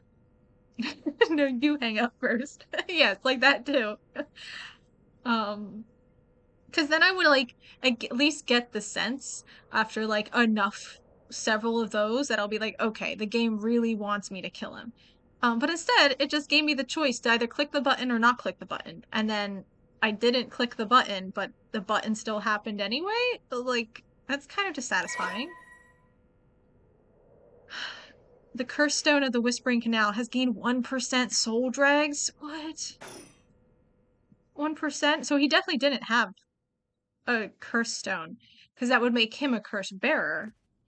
And I feel like 1%. I feel like a curse bearer has more than 1%, right? I know, right? Hopefully not. I left the park immediately. I felt bad for leaving Yoko, but I couldn't stay there. The emergency medical services will probably take care of her body. Takami's too. This will be all over the news tomorrow. But until then, at least I know she'll be in a safe place. All right. I have to find my next sacrifice quickly. I've got no time to waste. I need to find the other curse bearers and collect their souls. Did I finish Sally Face? I did. I finished it on Saturday. The VOD's up if you want to watch it. Yeah, and I have the VODs on YouTube. I don't have the last one from Saturday up yet though, but probably by tomorrow it'll be up there. But the VOD's still up on Twitch here. So don't even know where Saturday. Yeah. Yeah, yeah, sad to hear you're busy. Hopefully with good stuff, but I did not cry at the end for 10 minutes, but it was sad. Um, but also I thought the very, very ending was kind of rushed. Um, like for the end of the game. For the end of the episode, no. But for the end of the game, it felt like things wrapped up very quickly with a lot of very emotional things in just a couple minutes, which was like kind of hard to process, um but yeah, it was very good. I enjoyed it. Okay. Killing ki killing Takumi barely got me any soul dregs. I guess he must have been a I guess he mustn't have been a curse bearer after all. Yeah, you can check the VODs out. Yeah, so much happened, and all of a sudden, like, we're dealing with like all the crazy stuff that had just happened, and like the denouement, right? That's supposed to be very, very important part where you like wrap up everything and like actually feel the emotions, and then you're supposed to kind of tell the audience what they're gonna think about the emotions, kind of like give them some direction, um, and some time to process it, but it didn't. Um, so it was kind of odd, but yeah, I guess. Um, yeah, I don't know how he killed us, but it's not enough. The soul of I think he bonked us over the head because like we saw a bunch of red, so I think that's what it was. But the soul of a non-curse bearer amounts to little more than leftover breadcrumbs. I have to think of places where the other curse bearers of the seven mysteries would be. Maybe at the locations of the other seven mysteries. The curses were activated at around midnight. The others are bound to be active still. I should check to see if there are any other places with connections to the mysteries nearby. At the very least, another curse bearer might be thinking the same as me, meaning I could run into them. Let's see, which of the seven mysteries are closest? 5 parts total? Yes, it was 4 different days. Day two, I think was split into 2 parts because my stream kind of like, my internet cut out in the middle. So it's 5 different videos, yes. From 4 different days. What else we see is comically large baseball bat. Yeah. Yeah, I wonder where he was hiding that baseball bat. Because he did turn around and we didn't see it.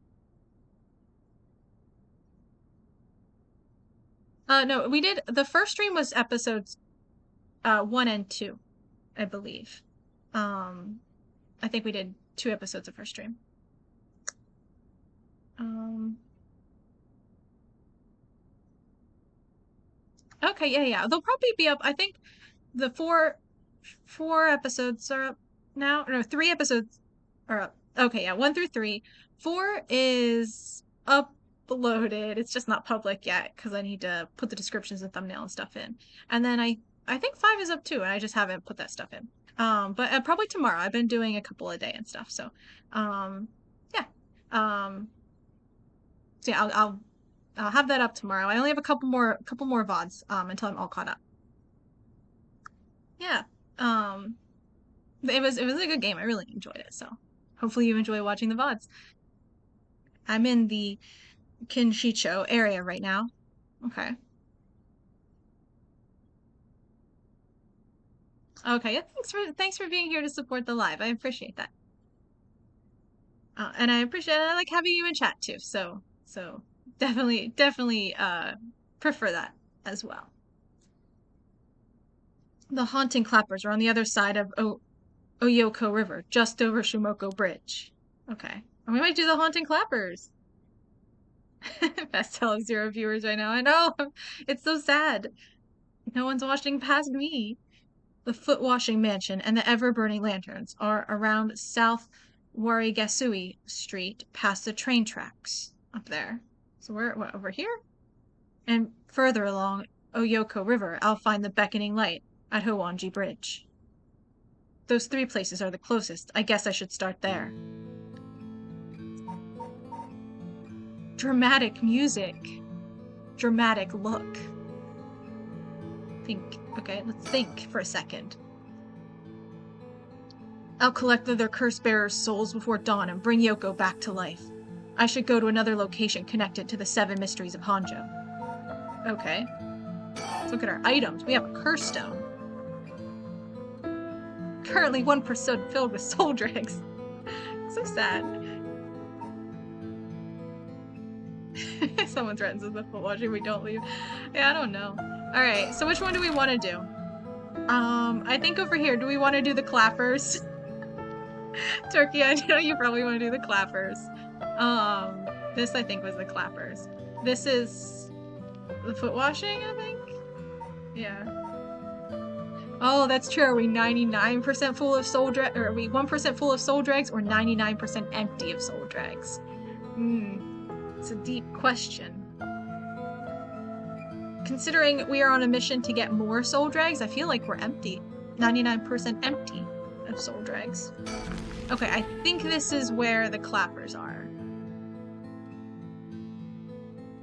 Shumoko Bridge area.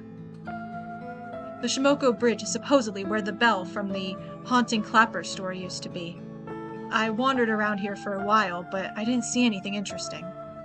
The only thing I found was what looks like a 100 yen lighter someone threw away. I don't know if curses are vulnerable to fire, but maybe I'll find a use for it.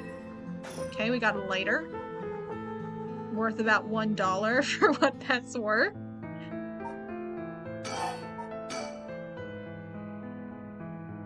It barely has any lighter fluid left. Okay, fun fact, let's think. Of course I didn't just find a lighter. There were a ton of cigarette butts strewn across the ground too.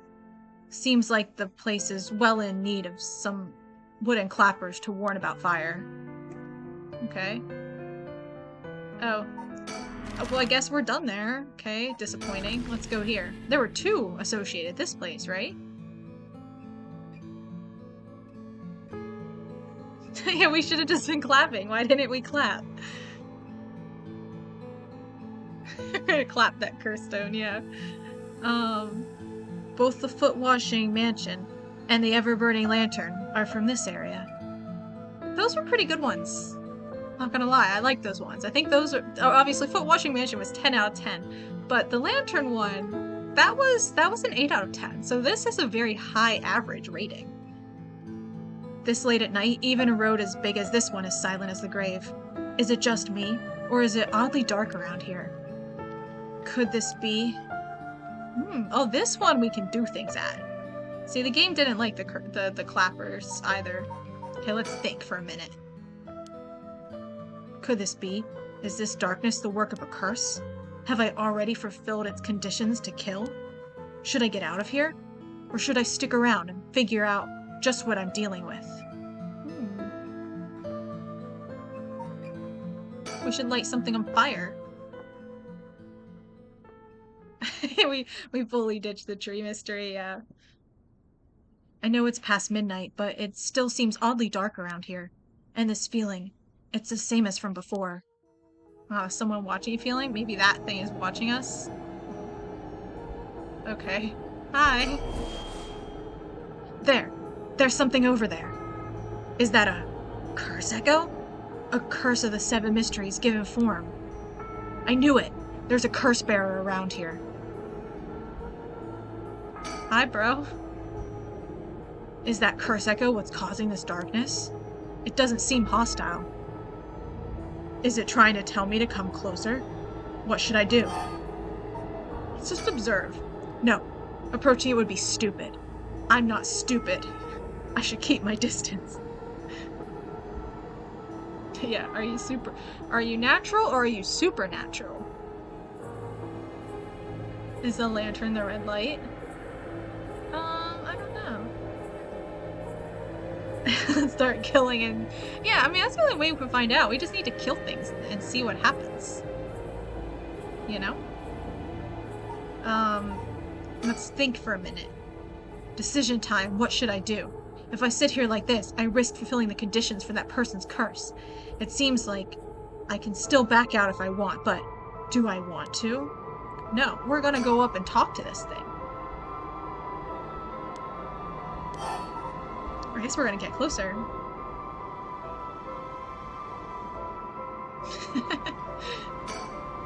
Okay.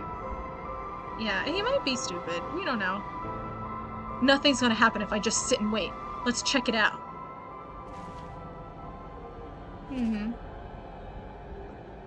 Are we gonna die?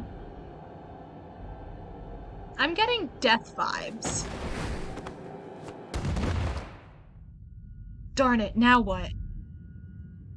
This isn't a curse that's doing this. Somebody's pulling me in. Ugh, that hurt. It looks like I'm inside a building? Did it toss me in here? I can't see squat. Is this the same darkness from the curse echo? Let's think. They got me. This has to be the work of another curse bearer. Is this darkness because of a curse echo? Are they trying to trap me in here? I guess I should be glad they haven't killed me yet. If I don't start searching for a way out. Shit, I can't see a thing. If only I had a source of light, like a lighter. That I have. It's completely enclosed. Doesn't seem like there's even a window. There's no telling which direction I'm facing. Okay. Okay. That's right. I still have the lighter I picked up earlier. You want the TV guy to explain how we're dumb? We aren't. We did it, though. We just got pulled in the building. We aren't dead yet. We aren't dead yet. They made us blind and we're sitting in the street. That's true. That could be the case as well. I feel like we'd feel, like, different sounds, you know?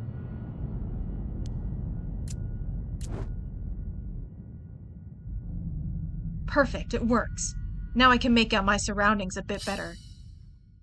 What the? Something. Drat, he's got a light. That ruins everything. Is someone there? Are you a curse bearer? That's a weird thing to say. If you don't know. It's over. Time to get out of here. Wait, he's running? Was he right here this whole time? This is my chance. Ack.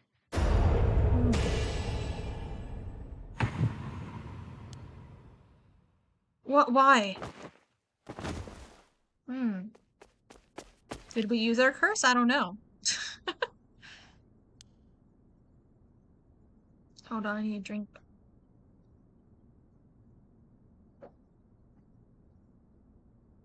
Okay. That was a close one. I didn't catch a glimpse of the curse bearer, but it seems like I'm alright. That was a curse bearer, because we got 29% more soul dregs. Which is a weird percentage when you think about it.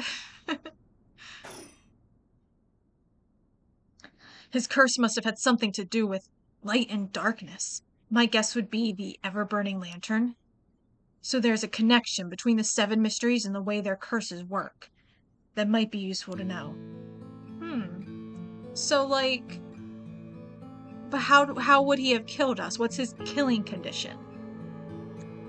We haven't figured that out. We should have interrogated him first, somehow.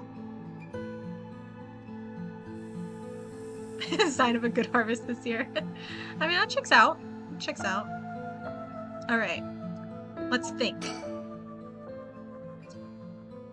If the ever-burning lantern is the curse responsible for this, I'd guess maybe its condition is something about me being in total darkness. It's a good thing I had this lighter. It seems to have saved me. And it's also a good thing that guy took too long to kill me. Yeah, I like how think and recall are two different actions as well. It's kind of weird. Yeah. It honestly is weird to have think be an action. It's like, should I think? Nah, I'm not gonna think. Like, not choosing think is very strange. Okay, let's think again. No, okay, we're done thinking. We've had all our thoughts. We've had all of the possible thoughts. Okay, well, what about the foot one? No? Okay. I guess we move. I guess the foot one's one of the lame ones. That was a 10 out of 10 by my scale. That's true. Where's the body? We don't know. We should have investigated. Oh, but we do know he died, because we did, and we do know the curse bearer was the one who died, because we got substantially more soul dregs. Also, how do we know what percentage full the stone is? Like, how do we know that? Is there like a little LED light on it that has like a little battery charger? I'm here at Honjo Bridge, the location linked with the beckoning light. You know, this was another one of the good ones. This was another 8 out of 10. So we're hitting a lot of the good ones. A little Tamagotchi screen, exactly. Okay, let's think for a minute first. The beckoning light should be around here somewhere. Maybe it's that light I see on the screen. Or that other one. Who knows? Let's look at surroundings. Hardly anyone's around. Not surprising, seeing as it's past 2 in the morning. It feels like the whole world's gone to sleep. Let's look at the far shore. The other side is an industrial district, and further down from the bridge is the temple from which it gets its name. Honjo Bridge has a pretty unusual structure. The ends are stone, but the middle is steel. The Oyoku River beneath it is actually a canal that was dug during the Edo period. Those Edo people, they were digging so many canals. Let's think again now that we've looked. Okay. Nope. We're done thinking. Okay. Let's talk to the man.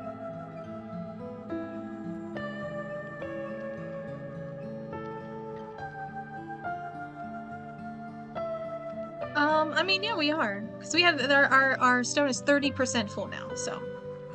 Definitely, it was a curse bearer. Yeah, we need his hat. Also, I'm totally ready for him to turn around and be a girl. Like, I'm totally ready for us to have misgendered him. Her. Someone standing on the bridge, silhouetting themselves against the sky. We're gonna observe. Oh, yikes. Wait. Fine. I'll go first. Whoa. I see. Interesting. Well now, this is a surprise. Eh? Man, such a strong name for a girl. Take his jeans, we'll get the full outfit. Yeah, he's like weirdly made to be attractive. I don't know. Who are you? If you've got the wrong guy, just say so. Hey man. He's a flamboyant fellow. I wouldn't bat an eyelid if this were the inner city, but he stands out like a sore thumb in these parts. What is this commentary? He's from Texas. He's too flamboyant to be from Texas. Come now, it won't hurt to at least tell me your name. You know, I like him. I think we're gonna be friends. I'm Shogo. Careful now, young man. It's not wise to go about giving a name to strangers. Gone is the age when might made right. Nowadays, it's information that rules the world. You do well to remember that. You're the one who asked. Your name, your address, your phone number, your age, your occupation, your social security number, your personal information is much more valuable than you might think. You should treat those things with care. So I guess you don't plan on telling me anything either then. You can call me Richter Kai, private detective. But didn't you just say not to? Never mind. I like this guy. Maybe he's our quirky occult girl we've been looking for. You say you're a detective? That's right. I'm a man who deals in secrets. Don't expect me to share any more information with you, though. I only told you that. I'd only told you so that we could have an understanding. Private Detective Richter Kai. And it's the eccentric man that Shogooki ran into on Honjo Bridge. Okay, so presumably, well, I guess we don't know, because Takumi also had the curse question mark. So it seemed like he was a curse bearer, but he wasn't. So we don't know if he is or not either. Yeah, jump scare shots are very bubbly. Yeah, exactly. Honestly, a lot of what bubbly people do are jump scares. You know, when you think about it.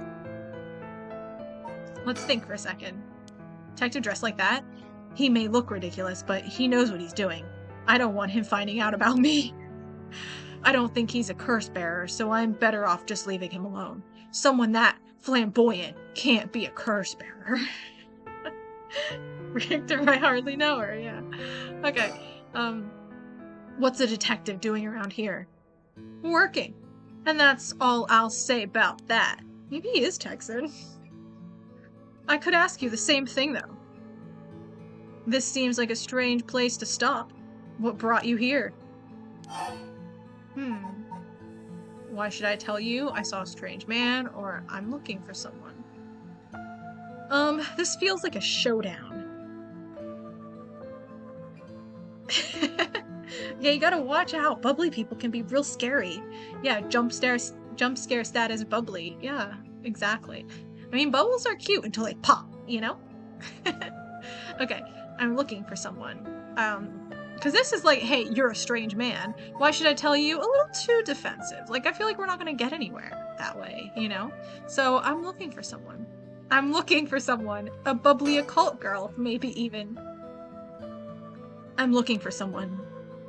I figured it was worth seeing if you knew anything. You don't say. In that case, I just might be able to help you. Can you describe the person you're looking for? A bubbly occult girl, yeah. For a second I saw beckoning and I thought it said bubbly. With the V and an L, and I was like, bubbly occult? No. Okay, I'm looking for the beckoning light. We're just gonna say don't worry about it. I don't want to give too much information away. No, don't worry about it.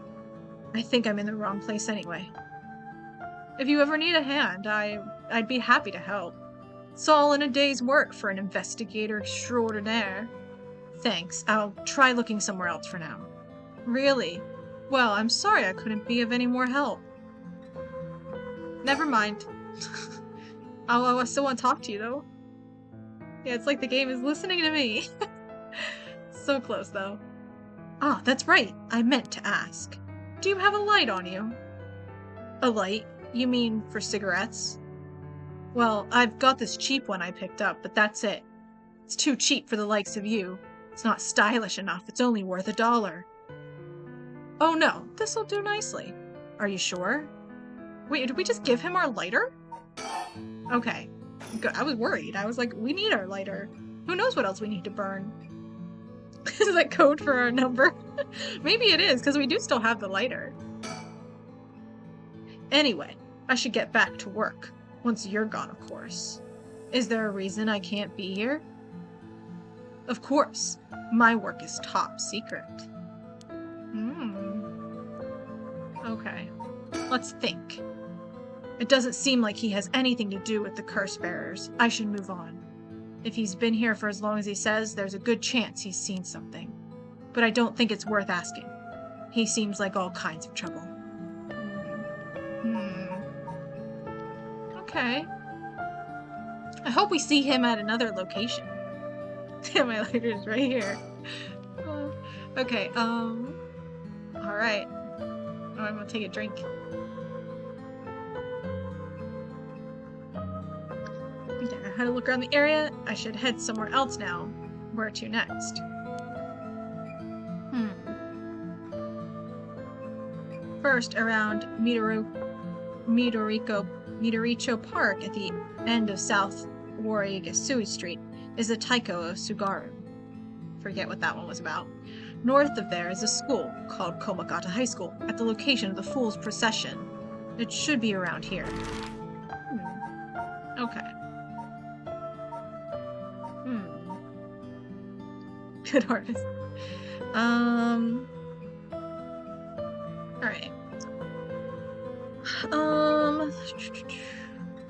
I don't know if I think I'll try. Let's go up here. You know, we actually did things in the right order last time. Wait, I need to look up the other one again. Oops, not that one. 7 mysteries. 21? Wait.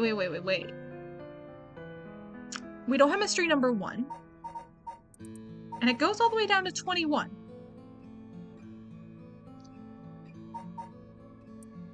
Interesting. Oh, this is a stupid tower. Right. That was kind of dumb. Okay, and then the Fool's Procession. This was the good one. So they're both,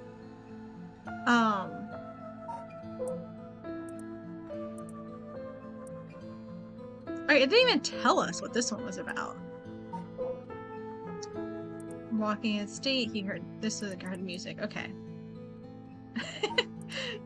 43 mystery joke is real. Apparently, like, what happened to 11 through 21? And also, what happened to number 1? I'm assuming number 1, well, we already have the Rite of Resurrection over here. Wait. What are these numbers? Wait, are these? Oh, these are just numbers for the book in general, for all.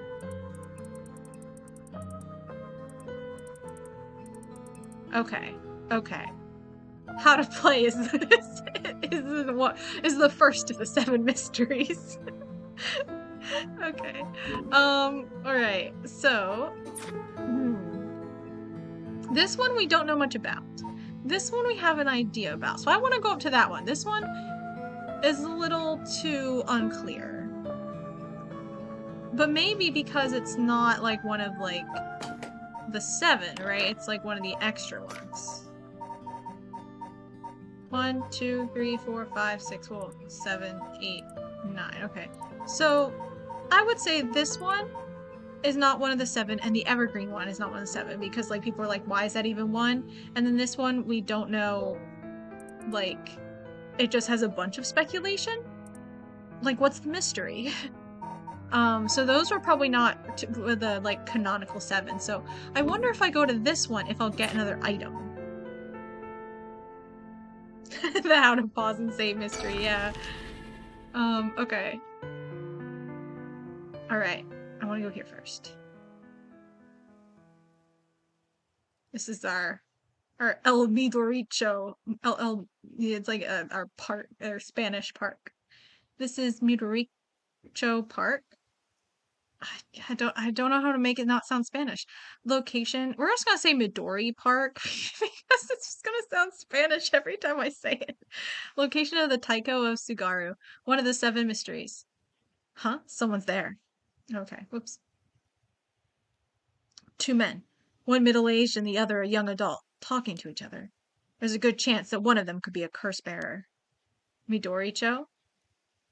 I guess. Like, Midoricho? It still sounds Spanish. I don't know how to make it. Icho, Midoricho. Yeah, Midoricho. I mean, I guess I could say it like with an actual Japanese accent. Midoricho.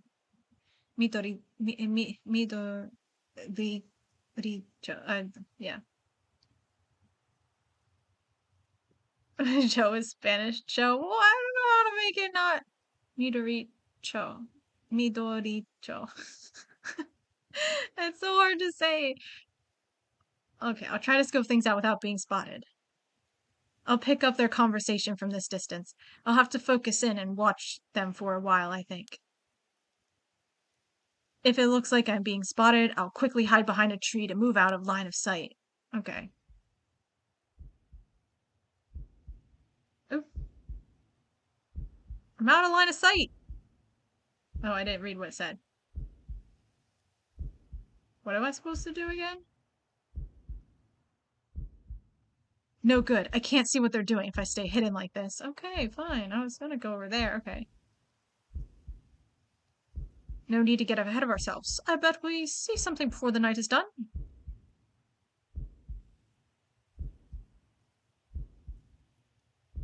No, I just keep clicking, okay. Maybe you're right, but still, the 7 mysteries. Huh? There was a noise from behind us just now? Uh-oh. You don't see me. Never mind, just my imagination. Yeah, they're like Yakuza guys. Ready to watch this. On my phone, just fall asleep. Yeah, I'm ruining the ASMR. Got skinny behind this skinny tree. I know this tree is so skinny. I don't understand how we're actually hidden. I should be okay. Now to listen to the rest of their conversation. But does the curse really let you kill someone with an object like that? Sorry, something's bugging me. I'm gonna have to check back there. Uh-oh.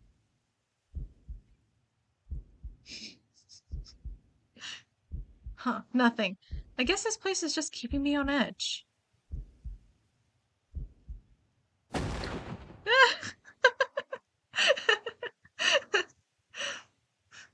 Sorry, sir. Would you mind if we asked you a few questions? They found me.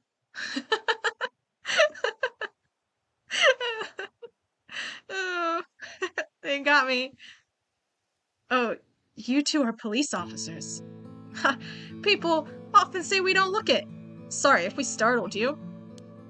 I'm sure there's no problem, but we'll have to ask you some questions as procedure. Oh, I'm June Ario. I'm from the Metropolitan Police Department Investigative Division. Newbie Detective, June Ario. This old guy with the scowling mug is Chief Inspector Tetsuo Tatsumi. Or Tetsuo Tsumi, my superior officer. Young man start singing YMCA, yeah. We don't look it. He is pretty cop-like. Looks kind of young, but, like, the holsters really do it. You wouldn't guess from that frown, but he actually has quite the sweet tooth. Ario, quit blabbering. Veteran Detective, Tetsuo Tsutsumi. Okay. Chief Inspector. The gruff police detective that Shogo Okie met at Midori-cho Park. And he's just a detective. They didn't put the newbie part here. The fresh-faced police detective that Shogo Okie met at the park. Okay.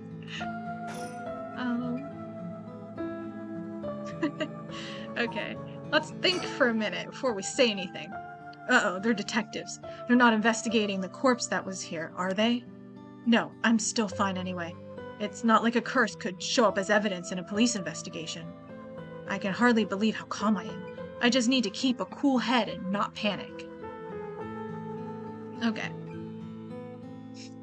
That's true. Maybe he's our bubbly occult girlfriend. I don't know.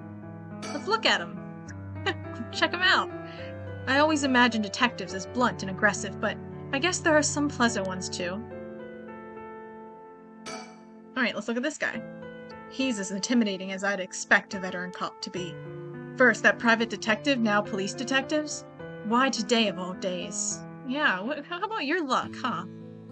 Right after you killed someone, 2 people even, you're running into all these detectives. Crazy. Alright, let's talk to...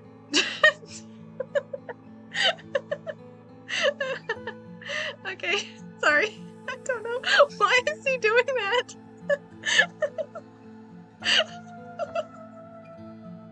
Okay. Good. We're good. Okay.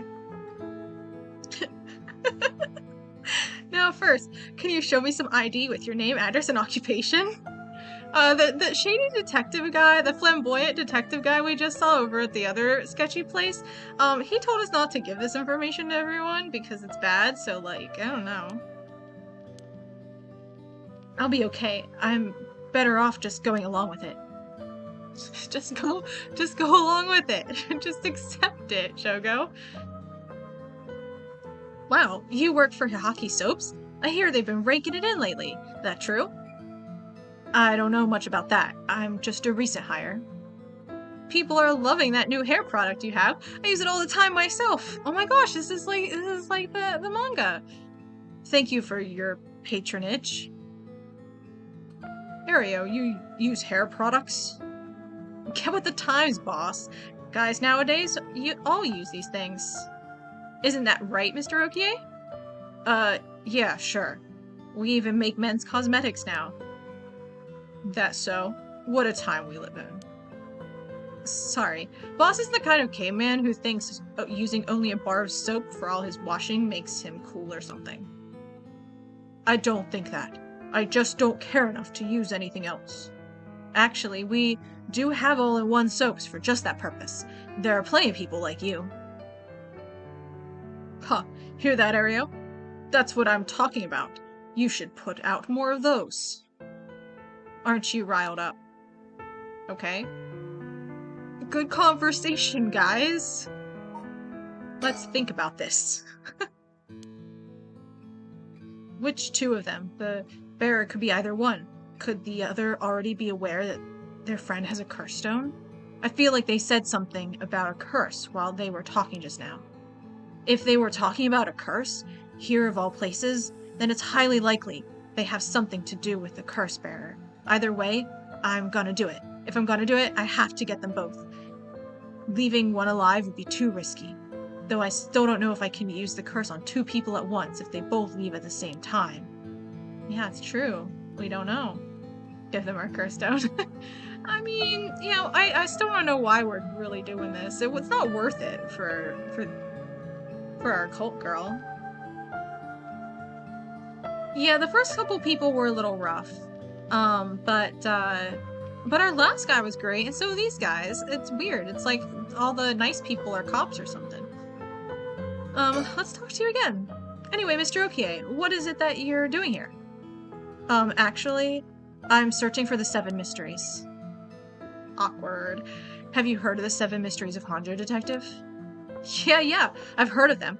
We were just talking about them a minute ago. A girl I know is into them. That's how I got interested. I see. I seem to remember even Midoricho Park had one of the mysteries associated with it. What was it again? Are we gonna say the right answer? I guess we'll say the right answer. Oh, that's right, the Taiko of Tsugaru. This whole area used to be the residence of the Tsugaru, a clan of samurai. Head over heels for him. So that's why you were hanging around in the middle of the night.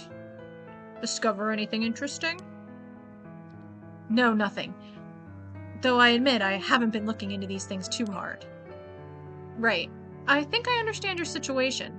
Thank you for your answers. Now, it's quite late, so you'd best be heading home.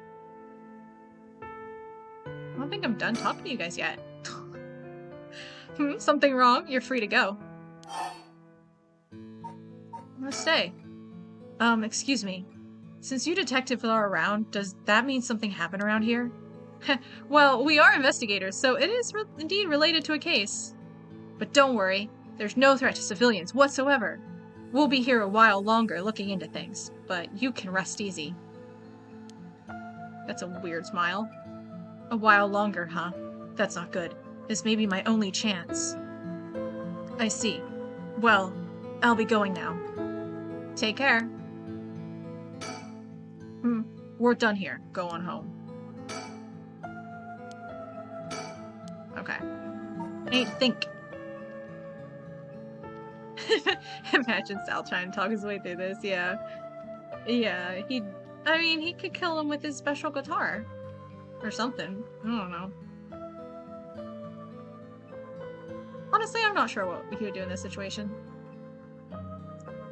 While I'm fairly sure one of them is a curse bearer, getting them to leave will be hard. Maybe I should go somewhere else before they get any more suspicious of me. Should I, though? I guess I have to. Okay, fine. What if I just show them my curse stone? Okay, let's move. Let's go to the other place. Gotta take a drink.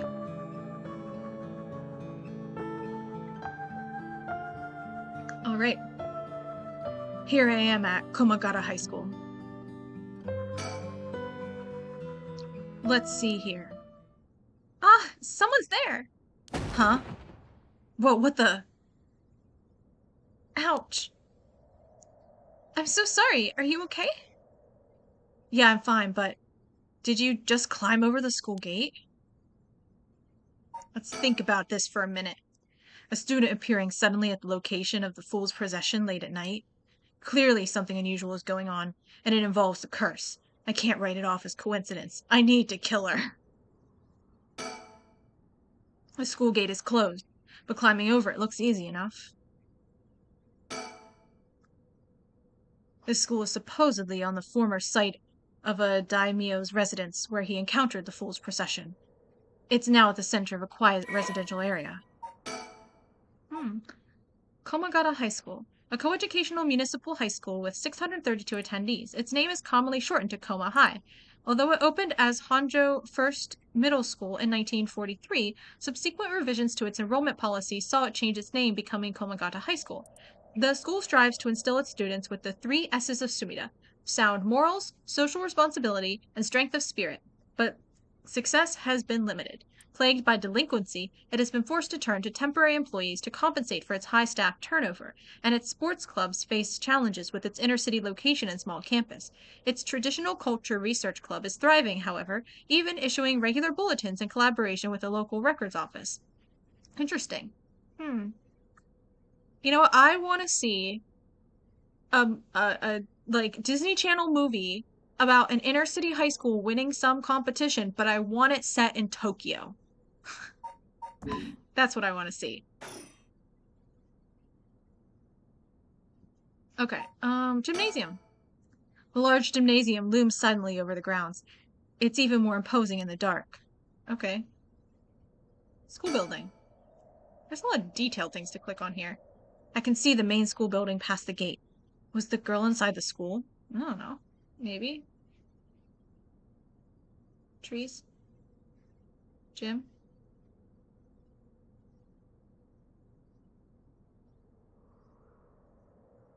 Student. A dance movie set in Tokyo. Exactly. A girl in a school uniform came climbing over the front gate. She must be a student here. That thing she's hiding in her hand. No doubt about it. That's a curse stone. This girl is a curse bearer. We gotta kill her. Oh, I should have thought before I talked. Oh well.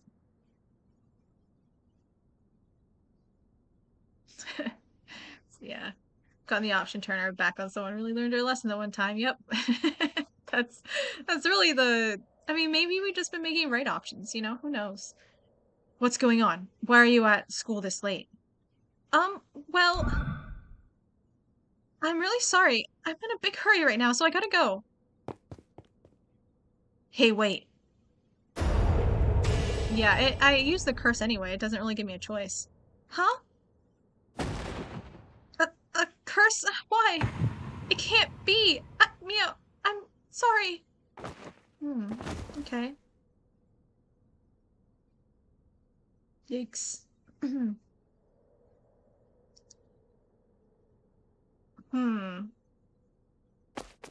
So after this,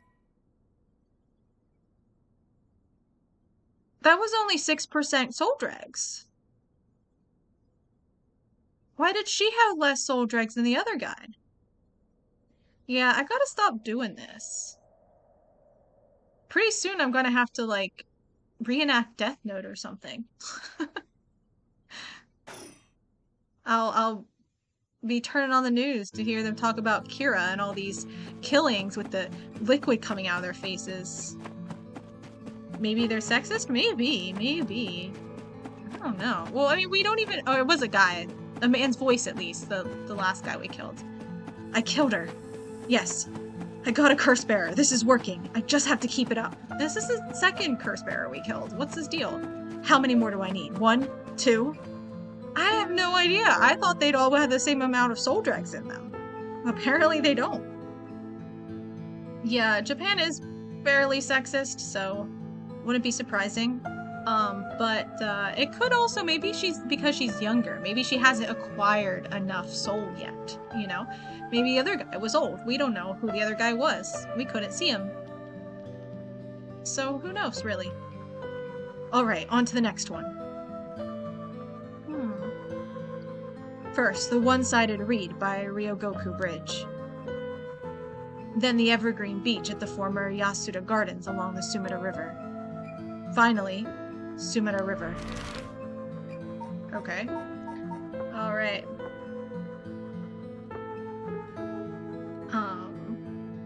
Oh, hey, John Doe. Welcome, welcome. It's morbid levels of thinking. I mean, you know, I'm just trying to do math. Alright. Let's see. I guess I can go. These are pretty short, so I feel like I can maybe do one more location. Yeah, that was my first mistake, is trying to do math. Okay. What were these ones? The gardens and the bridge. Alright, we need to look at our files.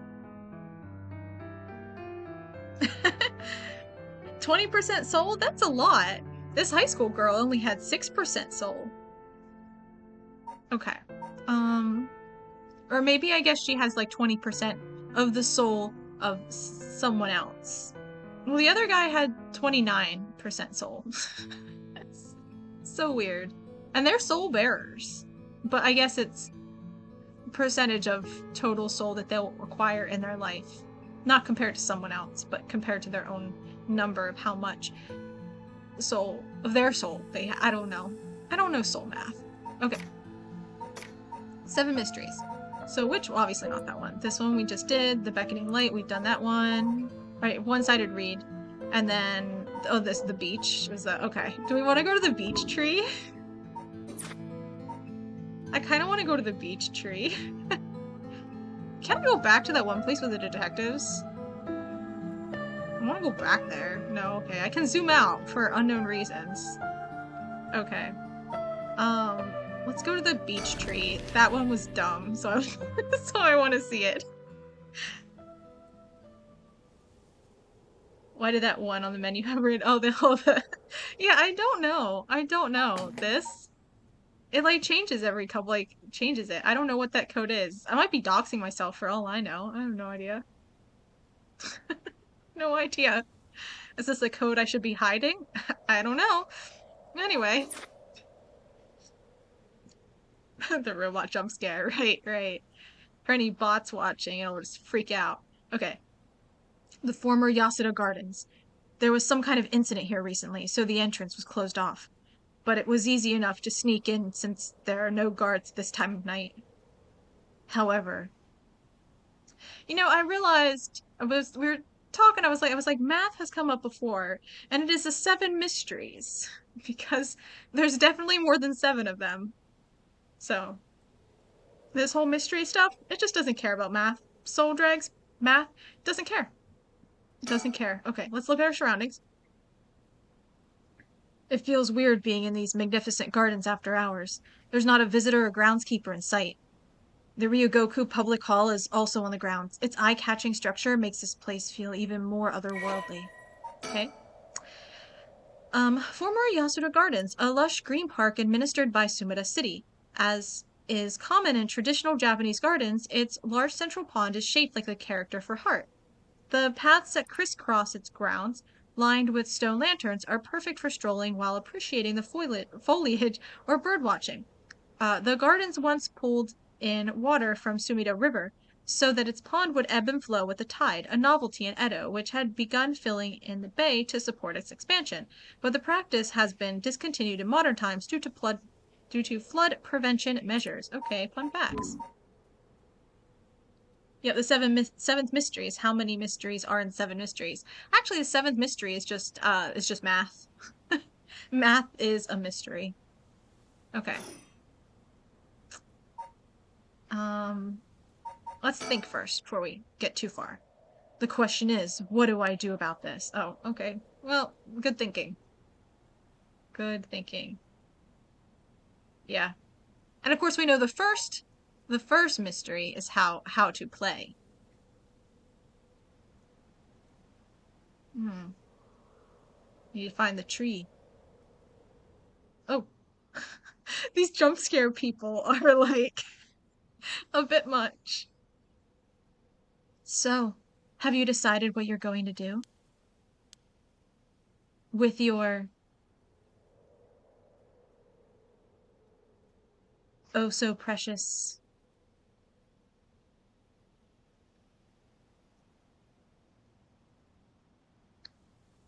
curse stone? That was weird. Yeah, she's not bubbly enough.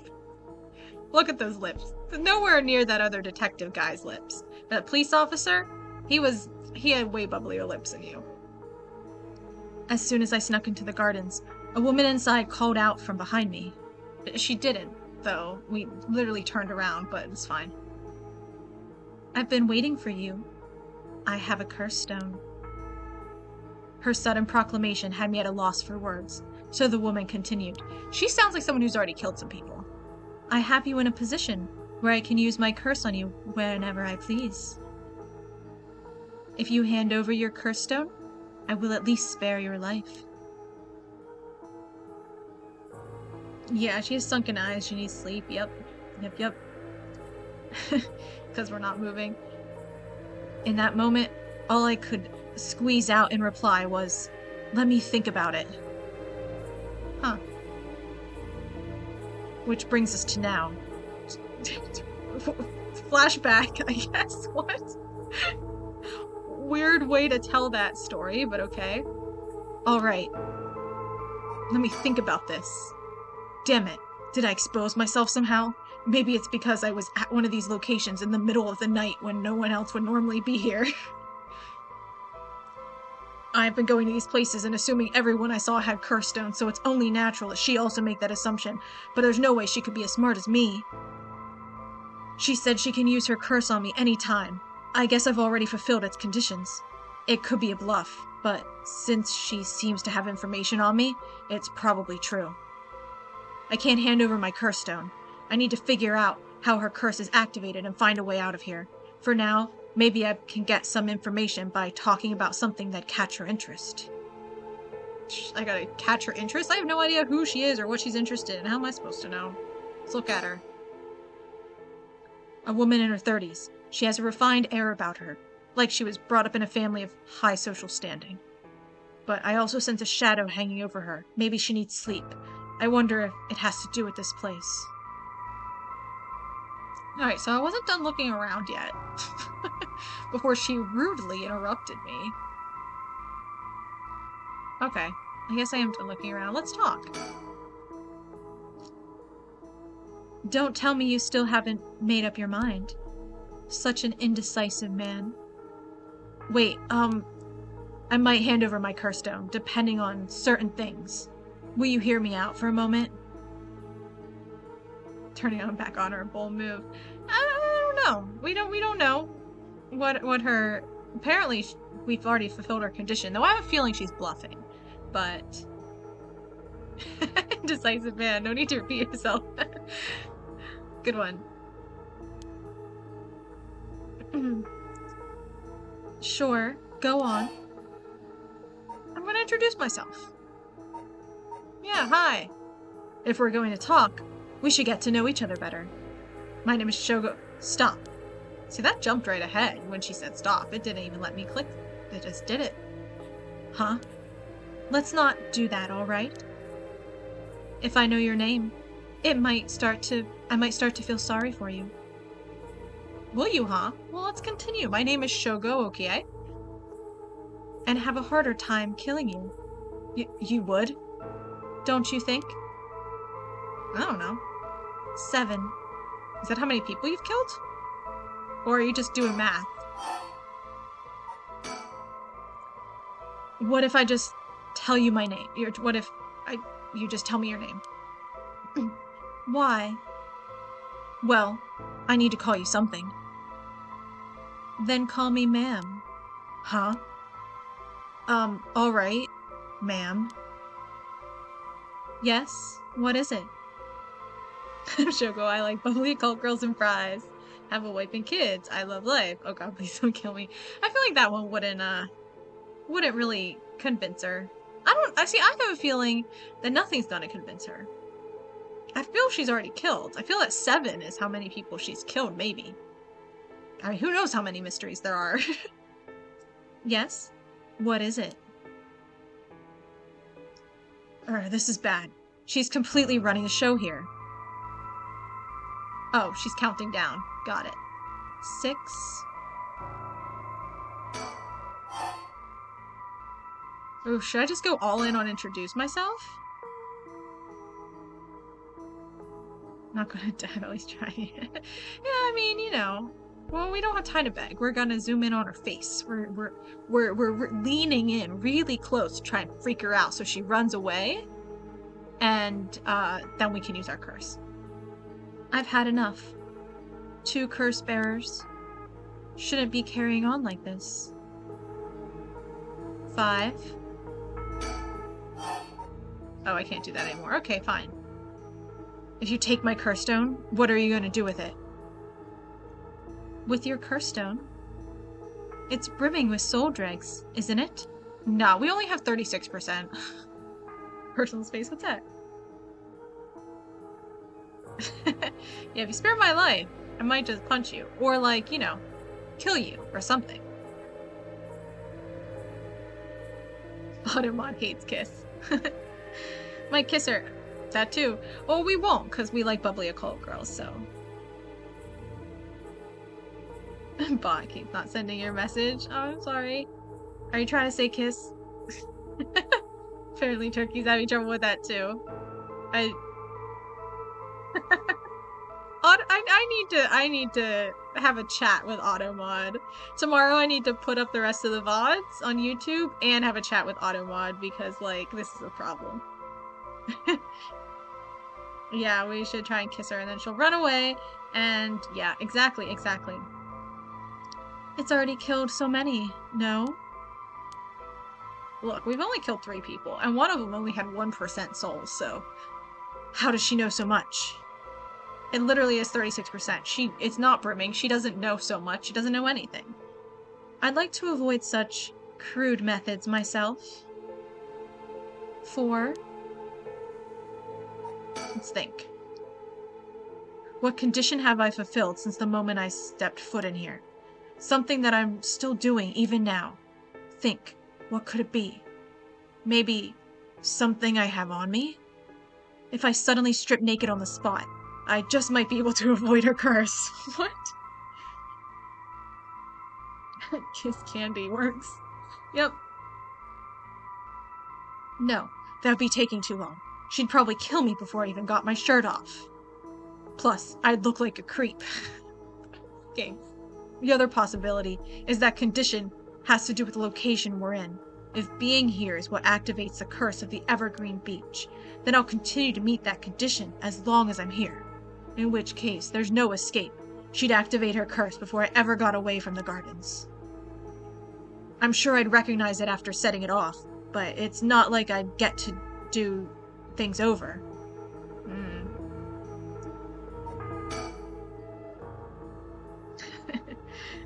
So if I can't figure out her curse, I'll have to set off my own. I don't see how I could make her leave, though, not while she has the upper hand. All I can think of is to make her use her curse. Damn it! But there's no way I could counterattack her after she curses me. Okay. Let's talk to her again. Oh, we have a new option. You want soul dregs. That means you're after the right of resurrection too. Not that I'm trying to compare our circumstances, but can I ask what led you to this? Oh my. Do you mean that if my situation is more dire than yours, you'd give your curse stone to me? Sure, I'd consider it. I'm not really too into the girl that I'm trying to kill everyone else to save. I've only known her for a month, so tell me. Liar? Huh? You wouldn't hang your fate on something as superficial as that. Nor would I. 3. Uh-oh.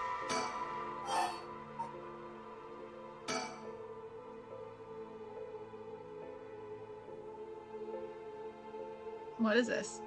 My son. What? He'd be in 6th grade now. Aw. Yeah, she has her Onogopogo. A 6th grader. If he were still alive? Ah. When I'm one of the big kids, I'll help look after the 1st and 2nd graders, he'd say. He always had a strong sense of justice and responsibility. He wouldn't stand by when he saw other kids being bullied. He'd defend them, even if he was no match for the bully himself. He'd often come home in tears, but only because he was sad that he wasn't strong enough to save others. He wanted to be a policeman when he grew up. Okay, I get it. Yeah, her dog was in school. He was gonna protect all the other 1st and 2nd graders. I've heard enough. He was gonna be a police dog. In a canine unit. Oh, that's enough for you? Yeah. Hearing such a sad story just makes me all the more sorry that I haven't changed my mind. I see. Heh. So even after what I've told you, too.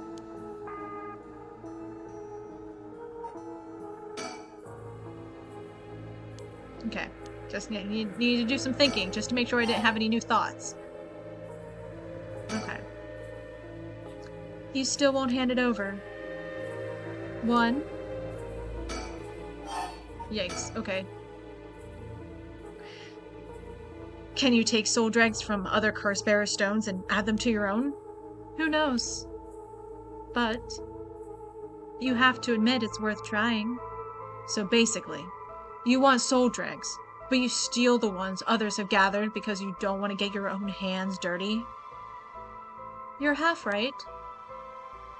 I mean, honestly, that's fair. I can't blame her for not wanting to kill people. But half wrong, too. I don't mind getting my hands dirty. I just want to end this with as little trouble as possible. This girl is your favorite? She's alright. Understand? I actually like that guy we met at the bridge, the flamboyant Texan. 0. Such a shame. What? This is the end for you. Do we actually die? Farewell. No. Aw, man. Fire, it's so hot it burns. Okay. That's what it is. That guy, damn it. He must have been following me. But it's already too late. What?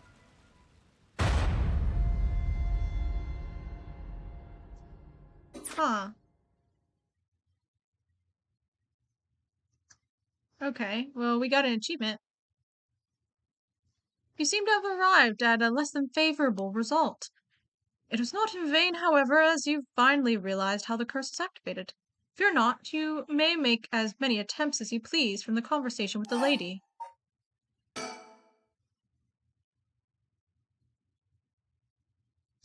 What if he uses her to activate his curse stone? Well, that's what we were gonna try, but, like, I don't know what we were supposed to do to, like, have her turn around. Very well. Remember how to ward off the curse when you return.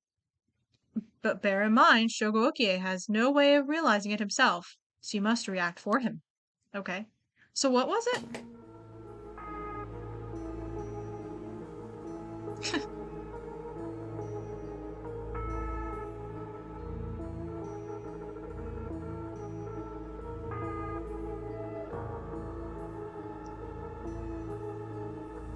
Yeah, like, I didn't really... They're like, oh, now you figure it out. And I'm like, it's a bold statement to make. Okay.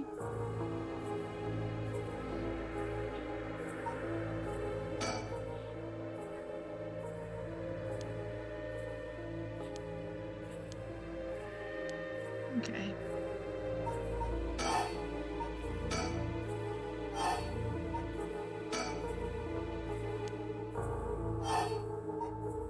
I think I need need to throw away the lighter, right?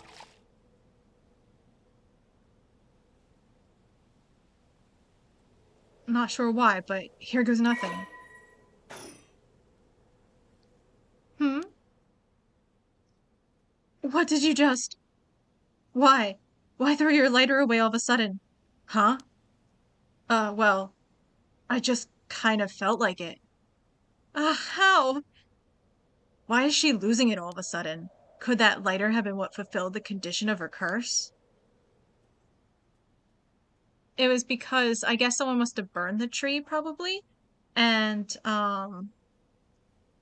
like, so I guess anyone who had, like, fire on them or, like, something that's like a fire starter, I guess, counts.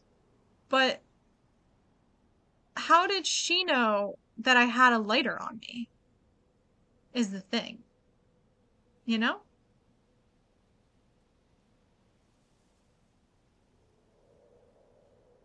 Hmm. But why? How did I? How could you? Yeah, like Charmander. Ah, there you go. Ah, yay. This can't be. My Shuichi. Fifth mystery is Charizard. Oh, okay, no, maybe the okay. I need to check. I clearly. Oh, okay. So wait, so has 36. So was the girl actually 36%? Detective guy is just watching his murder everyone? I guess so. I didn't really get what that was about. Um. Yeah, wait. I can't. Um. Maybe if I. Where can I check my curse stone? I guess I have to click on. Yeah, because now I think. So. It must have been 36 new percent. So I was at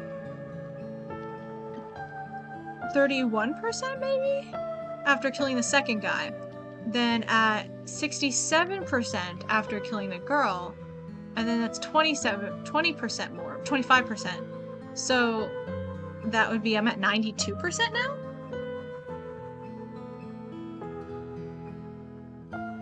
Yeah, the girl was bringing souls, I guess.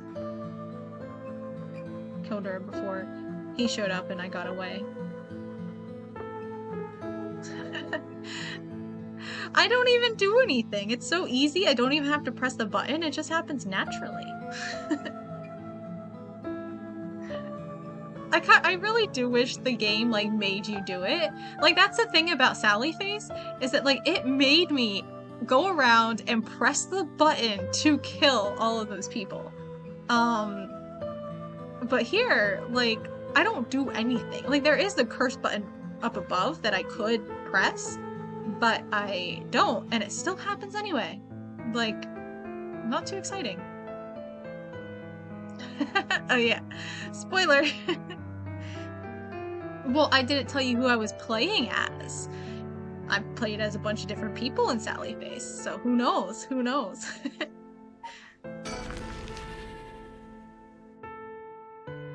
Okay, Ryogoku Bridge. This might be the last location for the night.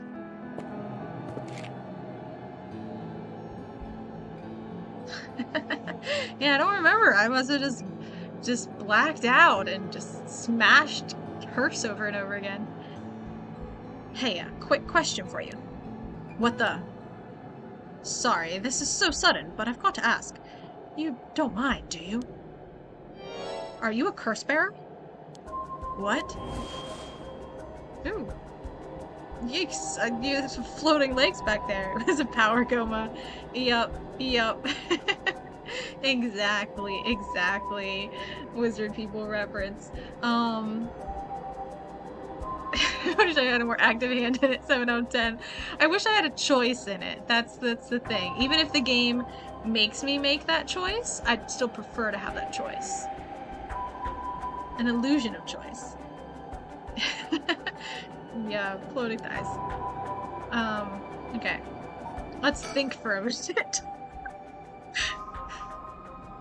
Why would he out himself as a curse bearer like that? Don't tell me it has something to do with activating his curse. I don't know. Let's think again. Okay, we have no new thoughts. Okay, let's look at the bridge. Oh, I need a drink real quick. The large bridge here is called Ryogoku Bridge. Crossing the river leads to Nihonbashi Bakorocho in Chuyo City. I hate the words that end in cho. No offense, Japan, but it sounds Spanish. When I say it, make the language for me to say. The second oldest of the many bridges spanning the Sumida River behind Senju Ohashi. During the Great Fire of Mireki in 1657, which destroyed 60-70% of Edo, many drowned in the Sumida River attempting to swim away from the flames, resulting in the building of bridges to be a major focus of the reconstruction efforts. Although this bridge was simply known as... Sorry, I need to know the date. Okay, 1657.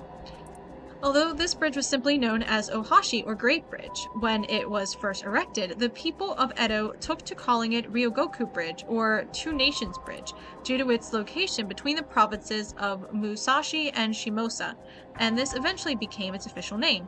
Over time, the wide roads at either side, originally intended as fire breaks, became popular locations for street performers and other events. The bridge was rebuilt following the Great Kanto earthquake and still stands to this day. Fun facts. Okay. Also, it's haunted. Surroundings. The canal is where the one-sided reed grew. Where the one-sided reed grew is supposed to be around here somewhere. But now, there's no trace of it left.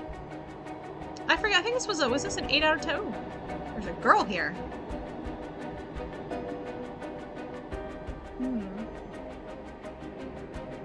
Let's look at the curse echo. Come to the ball. Is this his curse echo? I can only assume. Alright, let's look at the woman. What the? How did you... Oh, don't mind me. Yutaro said he wants to talk. You'd better answer quickly before... Well, you know what. Okay. Wait. Okay, done with him. Okay. Hi? Making it obvious that he's a curse bearer himself. What's he trying to pull? Maybe he's confident that he can activate his curse before I activate mine. Gotta be careful. How should I respond here? What's that? The hell is that? His wife is just gonna watch it. This is weird. You took too long to answer. Huh? Plus, you glanced behind me when the curse echo appeared. I knew it. You're a curse bearer too. You can stop trying to hide it now. Not that you were doing a very good job. Damn it. Yeah, you're right. I appreciate the honesty. I just want to have a nice, calm little chat.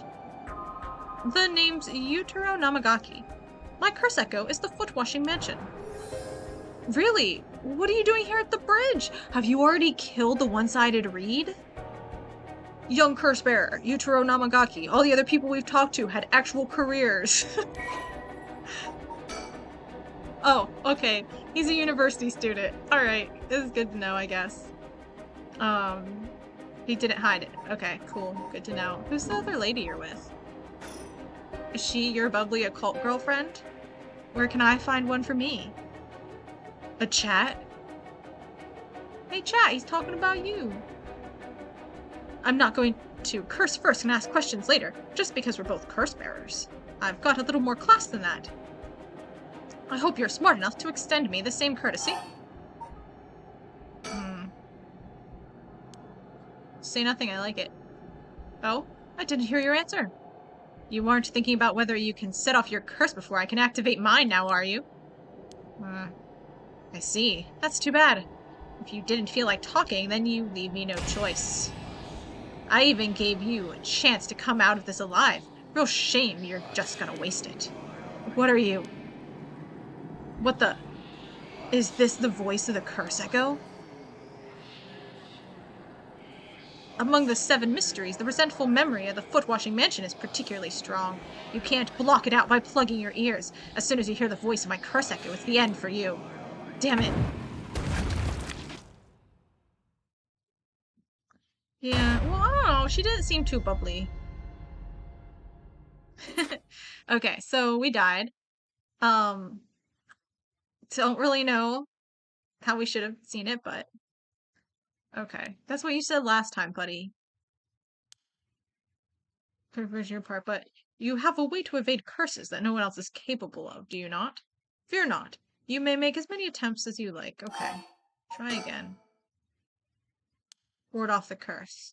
But bear in mind, Shogo. Okay, yeah. I have to react for him. Like, I haven't been doing that this whole time. Okay.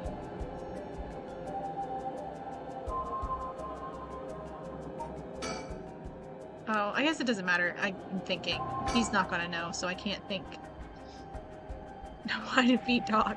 Yeah, I'm not really sure what this one has to do with talking for. We'll just be very conversational this time. Yeah, I'm a curse bearer too. I appreciate the honesty. I just want to have a nice, calm little chat. The name's Yutaro Namagaki. My curse echo is the foot washing mansion. Okay, yeah. A chat? I'm not going to curse and ask questions later. Curse first and ask questions later, just because we're both curse bearers. I've got a little more class than that. I hope you're smart enough to extend me the same courtesy. Alright. I got killed last time I did it, so... Curse actually people face me. Don't face away. Yeah, exactly. That's what we should say. Fine, chat away. See, I don't know why we shouldn't just bluff. No one's really bluffing their way through this. Thank you. Good to know I'm dealing with someone reasonable. Okay, let's talk. Alright, let's talk. What do you want?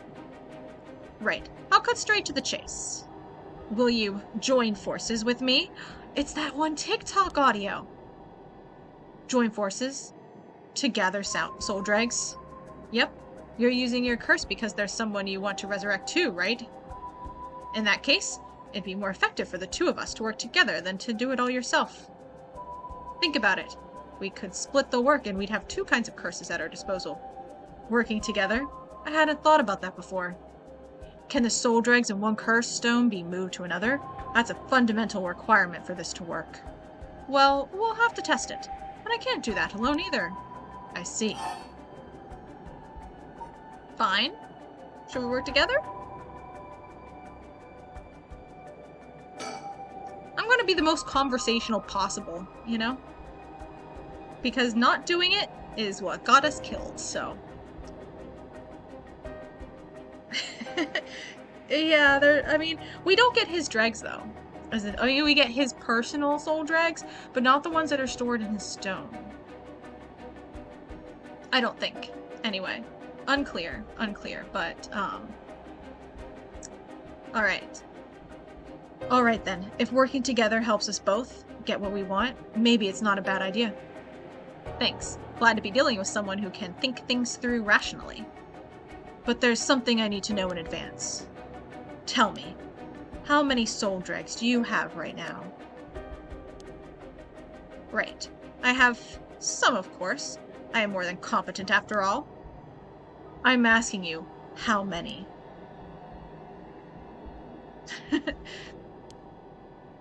About 1%. But don't worry about it. My curse is so easy to activate, I'll have plenty in no time. Knew it. You're a loser. You haven't murdered anyone except for one person, and they weren't even a curse bearer. You're a failure, Namagaki. I bet you haven't managed to get any of your own, have you? Actually, I think, yeah, that's why I did the math. I'm at 92%. My math was right. I'm at 92%. Huh? Say what? Yeah, I've killed a lot of people. Thank you very much. I'm the boss battle for you, buddy, and you came straight to the Elite Four. That's the amount of soul dregs I have in my curse stone right now. What? Wait, are you serious?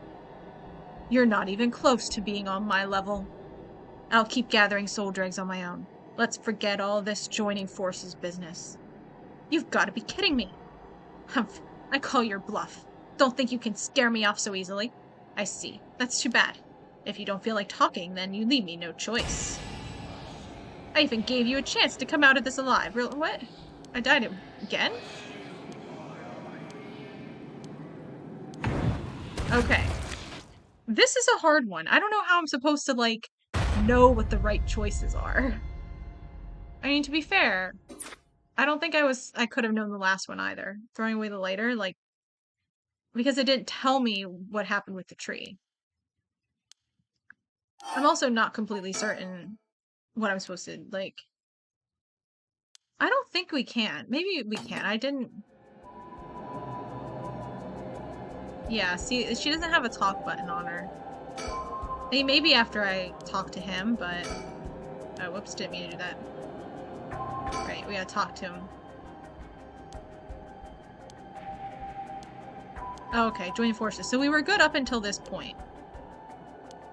So we're supposed to say no. I'm glad they don't make you do the whole conversation over again. They made this a little, like, baby game. Sorry, but there's no way I can accept your offer until I know that. Who's to say you won't run away while we're in the middle of testing it? Well, you're just going to have to trust me. Or do you think you can collect them all yourself? I'm at 92%. Huh? Say what? That's the amount of soul drags I have in my curse stone right now. How is this that different? Really? What? Wait, are you serious? You're not even close to being on my level. I'll keep gathering soul drags on my own. Let's forget all this joining forces business. You've got to be kidding me. Humph, I call your bluff. Don't think you can scare me off so easily. I see, that's too bad. If you don't like talking, then you leave me no choice. Wait. Okay, so I'm dying anyway, so it wasn't a conversation thing. Right. Yeah.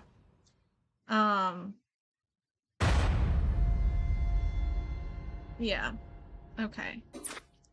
I was thinking maybe a different turn, but no.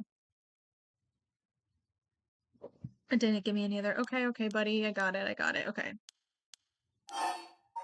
So I do need to do something different. Okay, hold on, I want to look at him. Okay, I have looked at him now, okay. There's nothing else?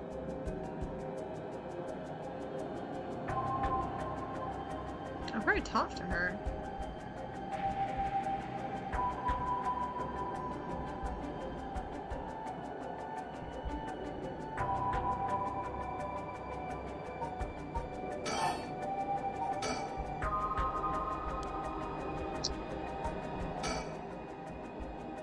Oh, okay. I didn't stop to think. That's what I need to do. He extra hinted me. I mean, I skipped a little bit more than before, but the only part I skipped was clicking on him again, I guess, but... A chat between two curse bearers? What's he trying to pull? Oh, I did. Well, see, but the interesting thing is, I don't... Was I able to click these things? Like, when I was in his conversation? Is there a different... Like, what's different?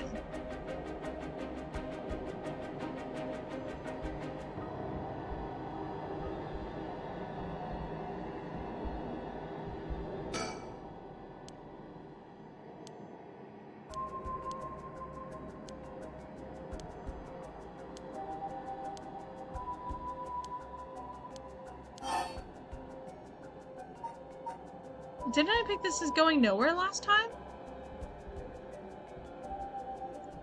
I don't understand.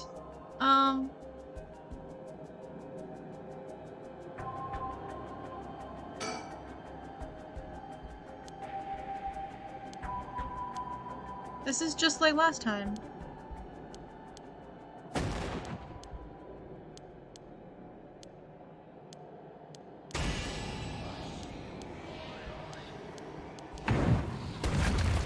What am I supposed to do?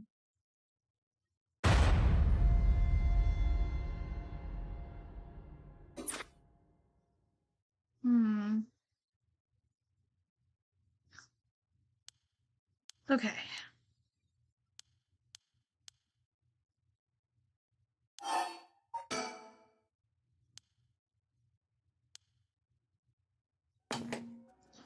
I mean, I can't figure out what to do though. Like, there's nowhere else to click.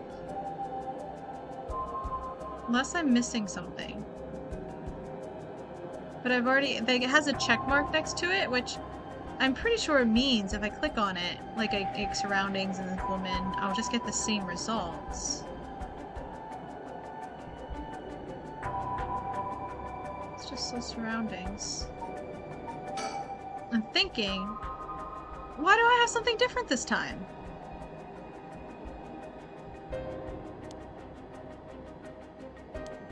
There's a woman behind him? It is behind me, but okay. That's weird.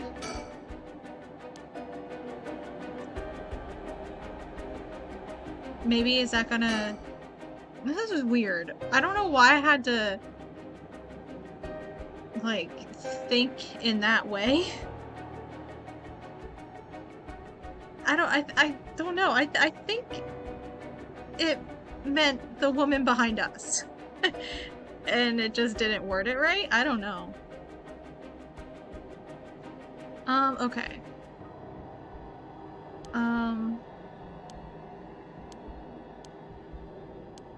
Can I talk about the lady this time and be like, hey, but you already have a lady working with you?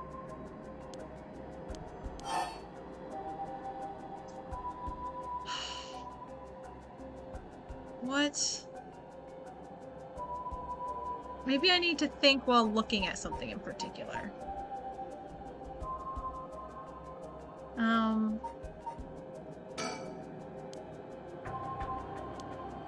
Okay, well, don't die again, because I can't get out of that. Okay.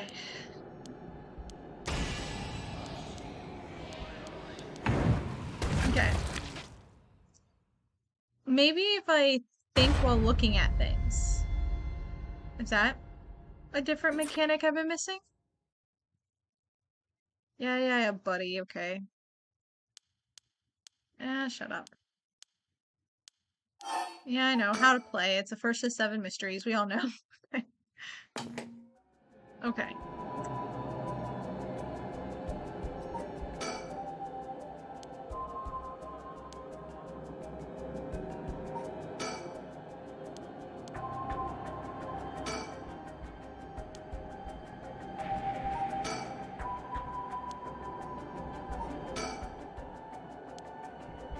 I don't understand.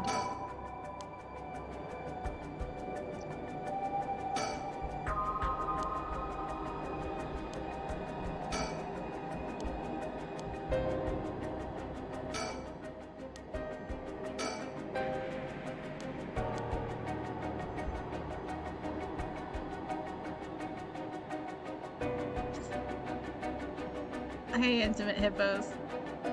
Yeah, let's figure it out.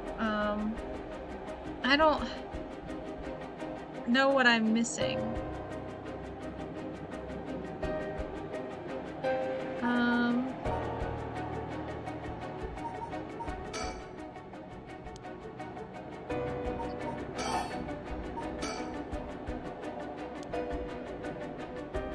Like, I don't know if I've...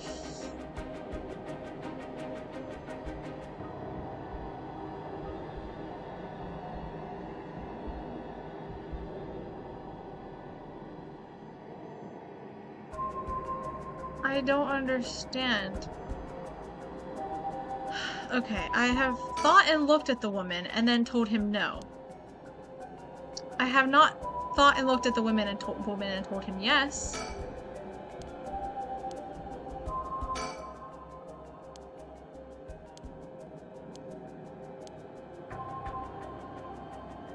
Do we have any items? No, the only item we have is our curse stone.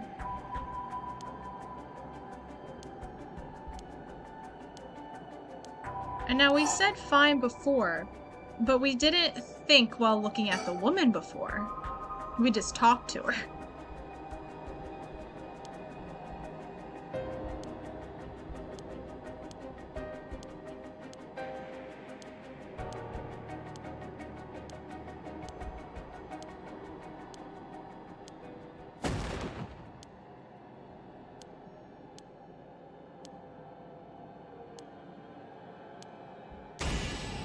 I don't understand. Well, I mean, I feel like we have to be able to beat this without the lighter, right?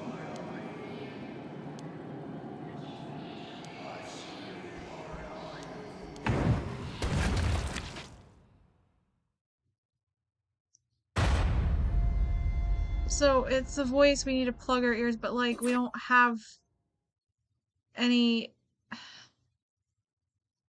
Is there some action I'm missing? Okay, he keeps telling me to do the how to play thing. So maybe there's an action I'm missing.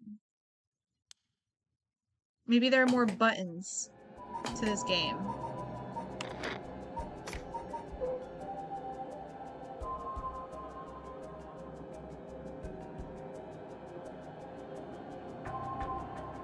Um,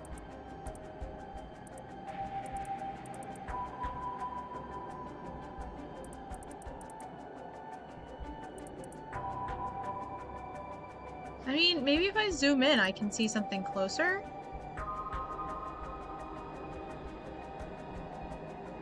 The bottom, the bit about the voices. Yeah, I don't know if I'm supposed to do that or not, though.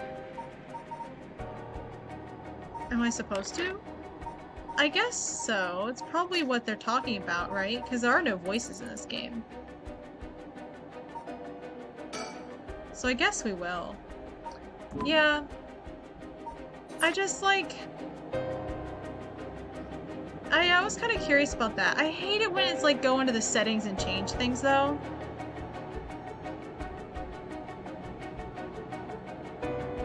Like, I guess. But... Because that just means I don't hear the voice. It doesn't mean that Shoujo doesn't hear the voice. The storytellers made it very clear that Shoujo and I are two different people. Yeah, I know, and it said at the beginning, like, and it told us at the beginning of the game. Yeah, it is very meta, but at the very beginning of the game, we were told that it's meta when the storyteller referenced my Steam username instead of the name I put in. So it means he has access to my personal Steam data, so it is getting very meta. So, like, it makes sense. And they did tell us that from the beginning, so that's fair. But, I don't know. I guess it really doesn't matter which one we say. We're gonna say this go nowhere.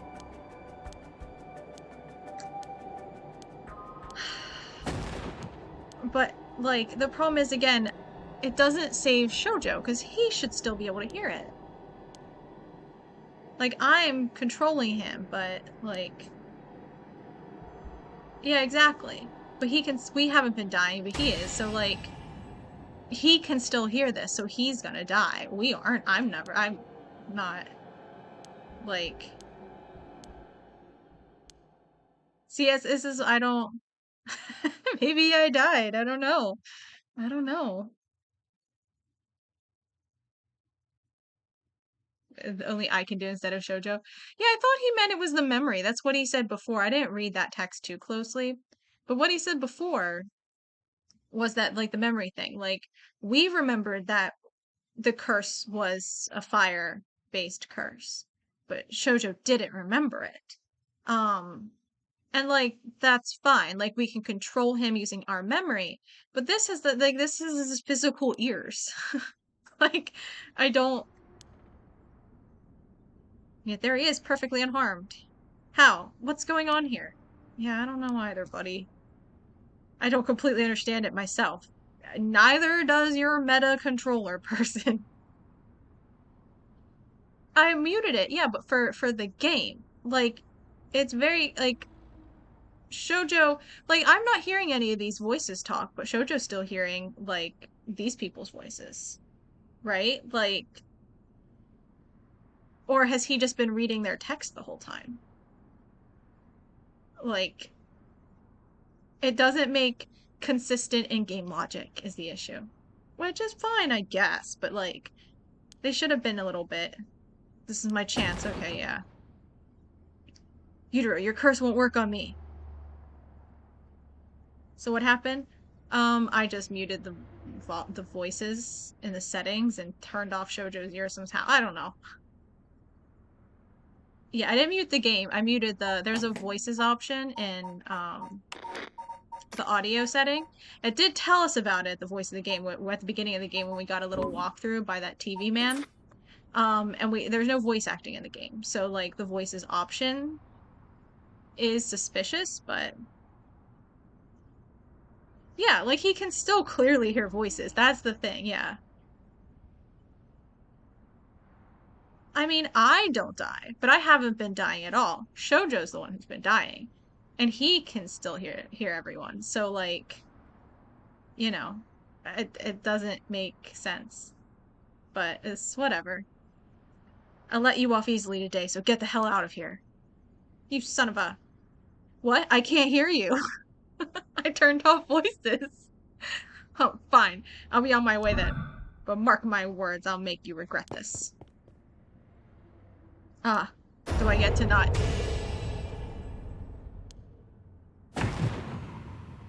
Why? How is this?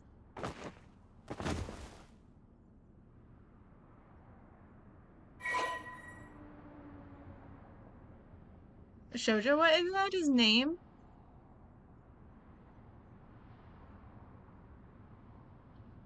Are we hearing the voices or just reading them? I mean, he's not reading them. Okay, we gained 20% soul dregs. Okay, so the people who are worth more must have already killed people. 20% must be the basis.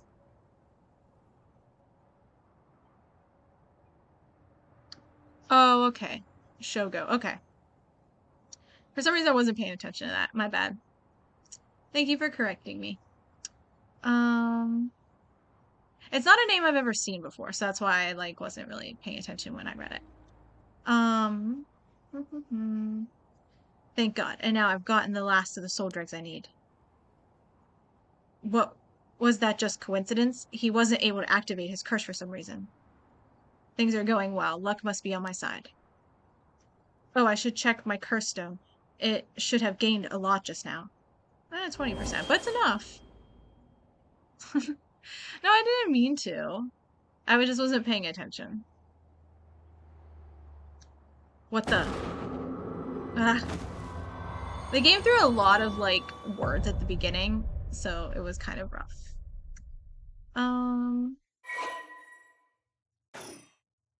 What? Okay.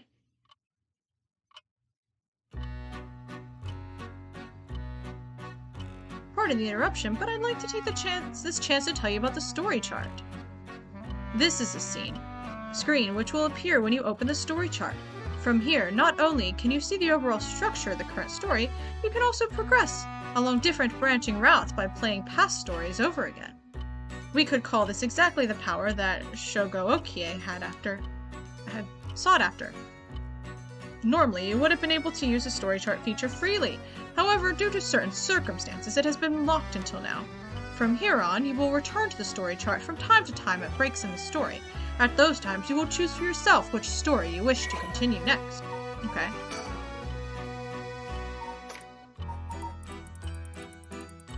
No, it's just in the how to play. Okay.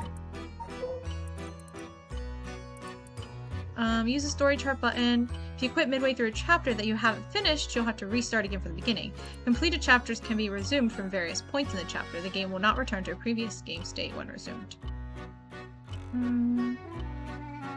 Previous points within the chapter. The game will not return to previous game state. Okay. If you return to the story chart by using the suspend command that appears at certain points, it is the same as quitting and returning to the story chart. There are 2 phases that must be completed to fully complete a chapter.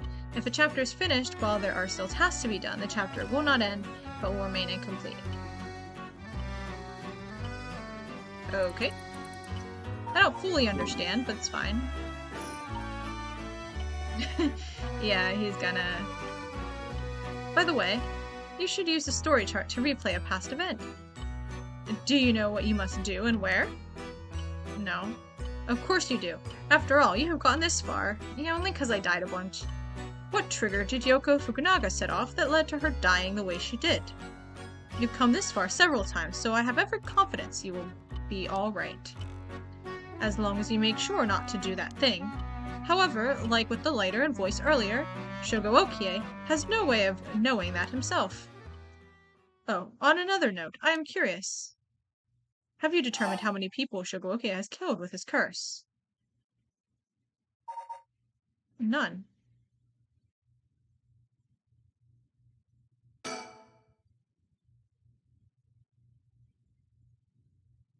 I didn't kill any of them. Heh, I see. So that is your understanding of things. As it turns out, the correct answer is 5. Well, that is all. I didn't press anything. Please continue the story at your leisure from the story chart screen. He's trying to gaslight me.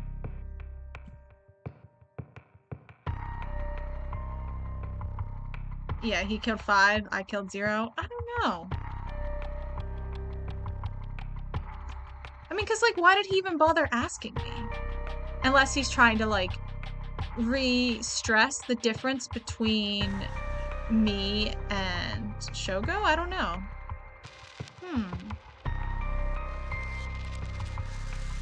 Anyway, this is a good stopping point for today, so I am going to save.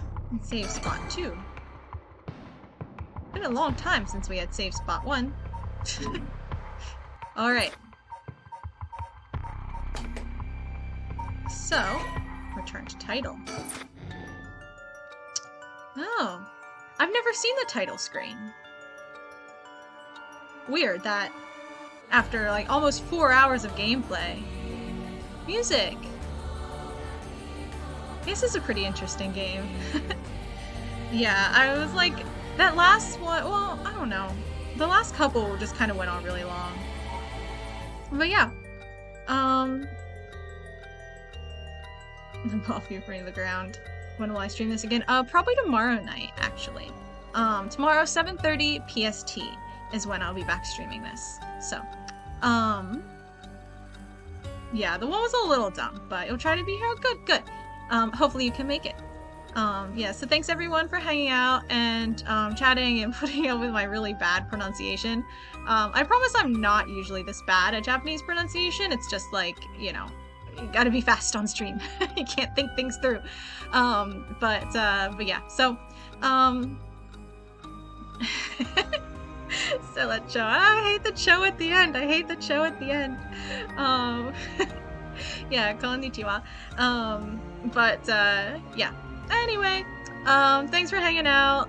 Thanks for chatting and keeping me company, and yeah, joking around through the game. This has been a fun game. It's actually pretty interesting. I've been intrigued, and I'm excited for more tomorrow. So, alright, and I'll put some VODs up on YouTube tomorrow as well, so you can, from the remaining ones, so you can watch those if you want. And yeah, I'll see you guys tomorrow, hopefully, if you can make it. Have a good Wednesday and a good Thursday, and I will see you then. Bye!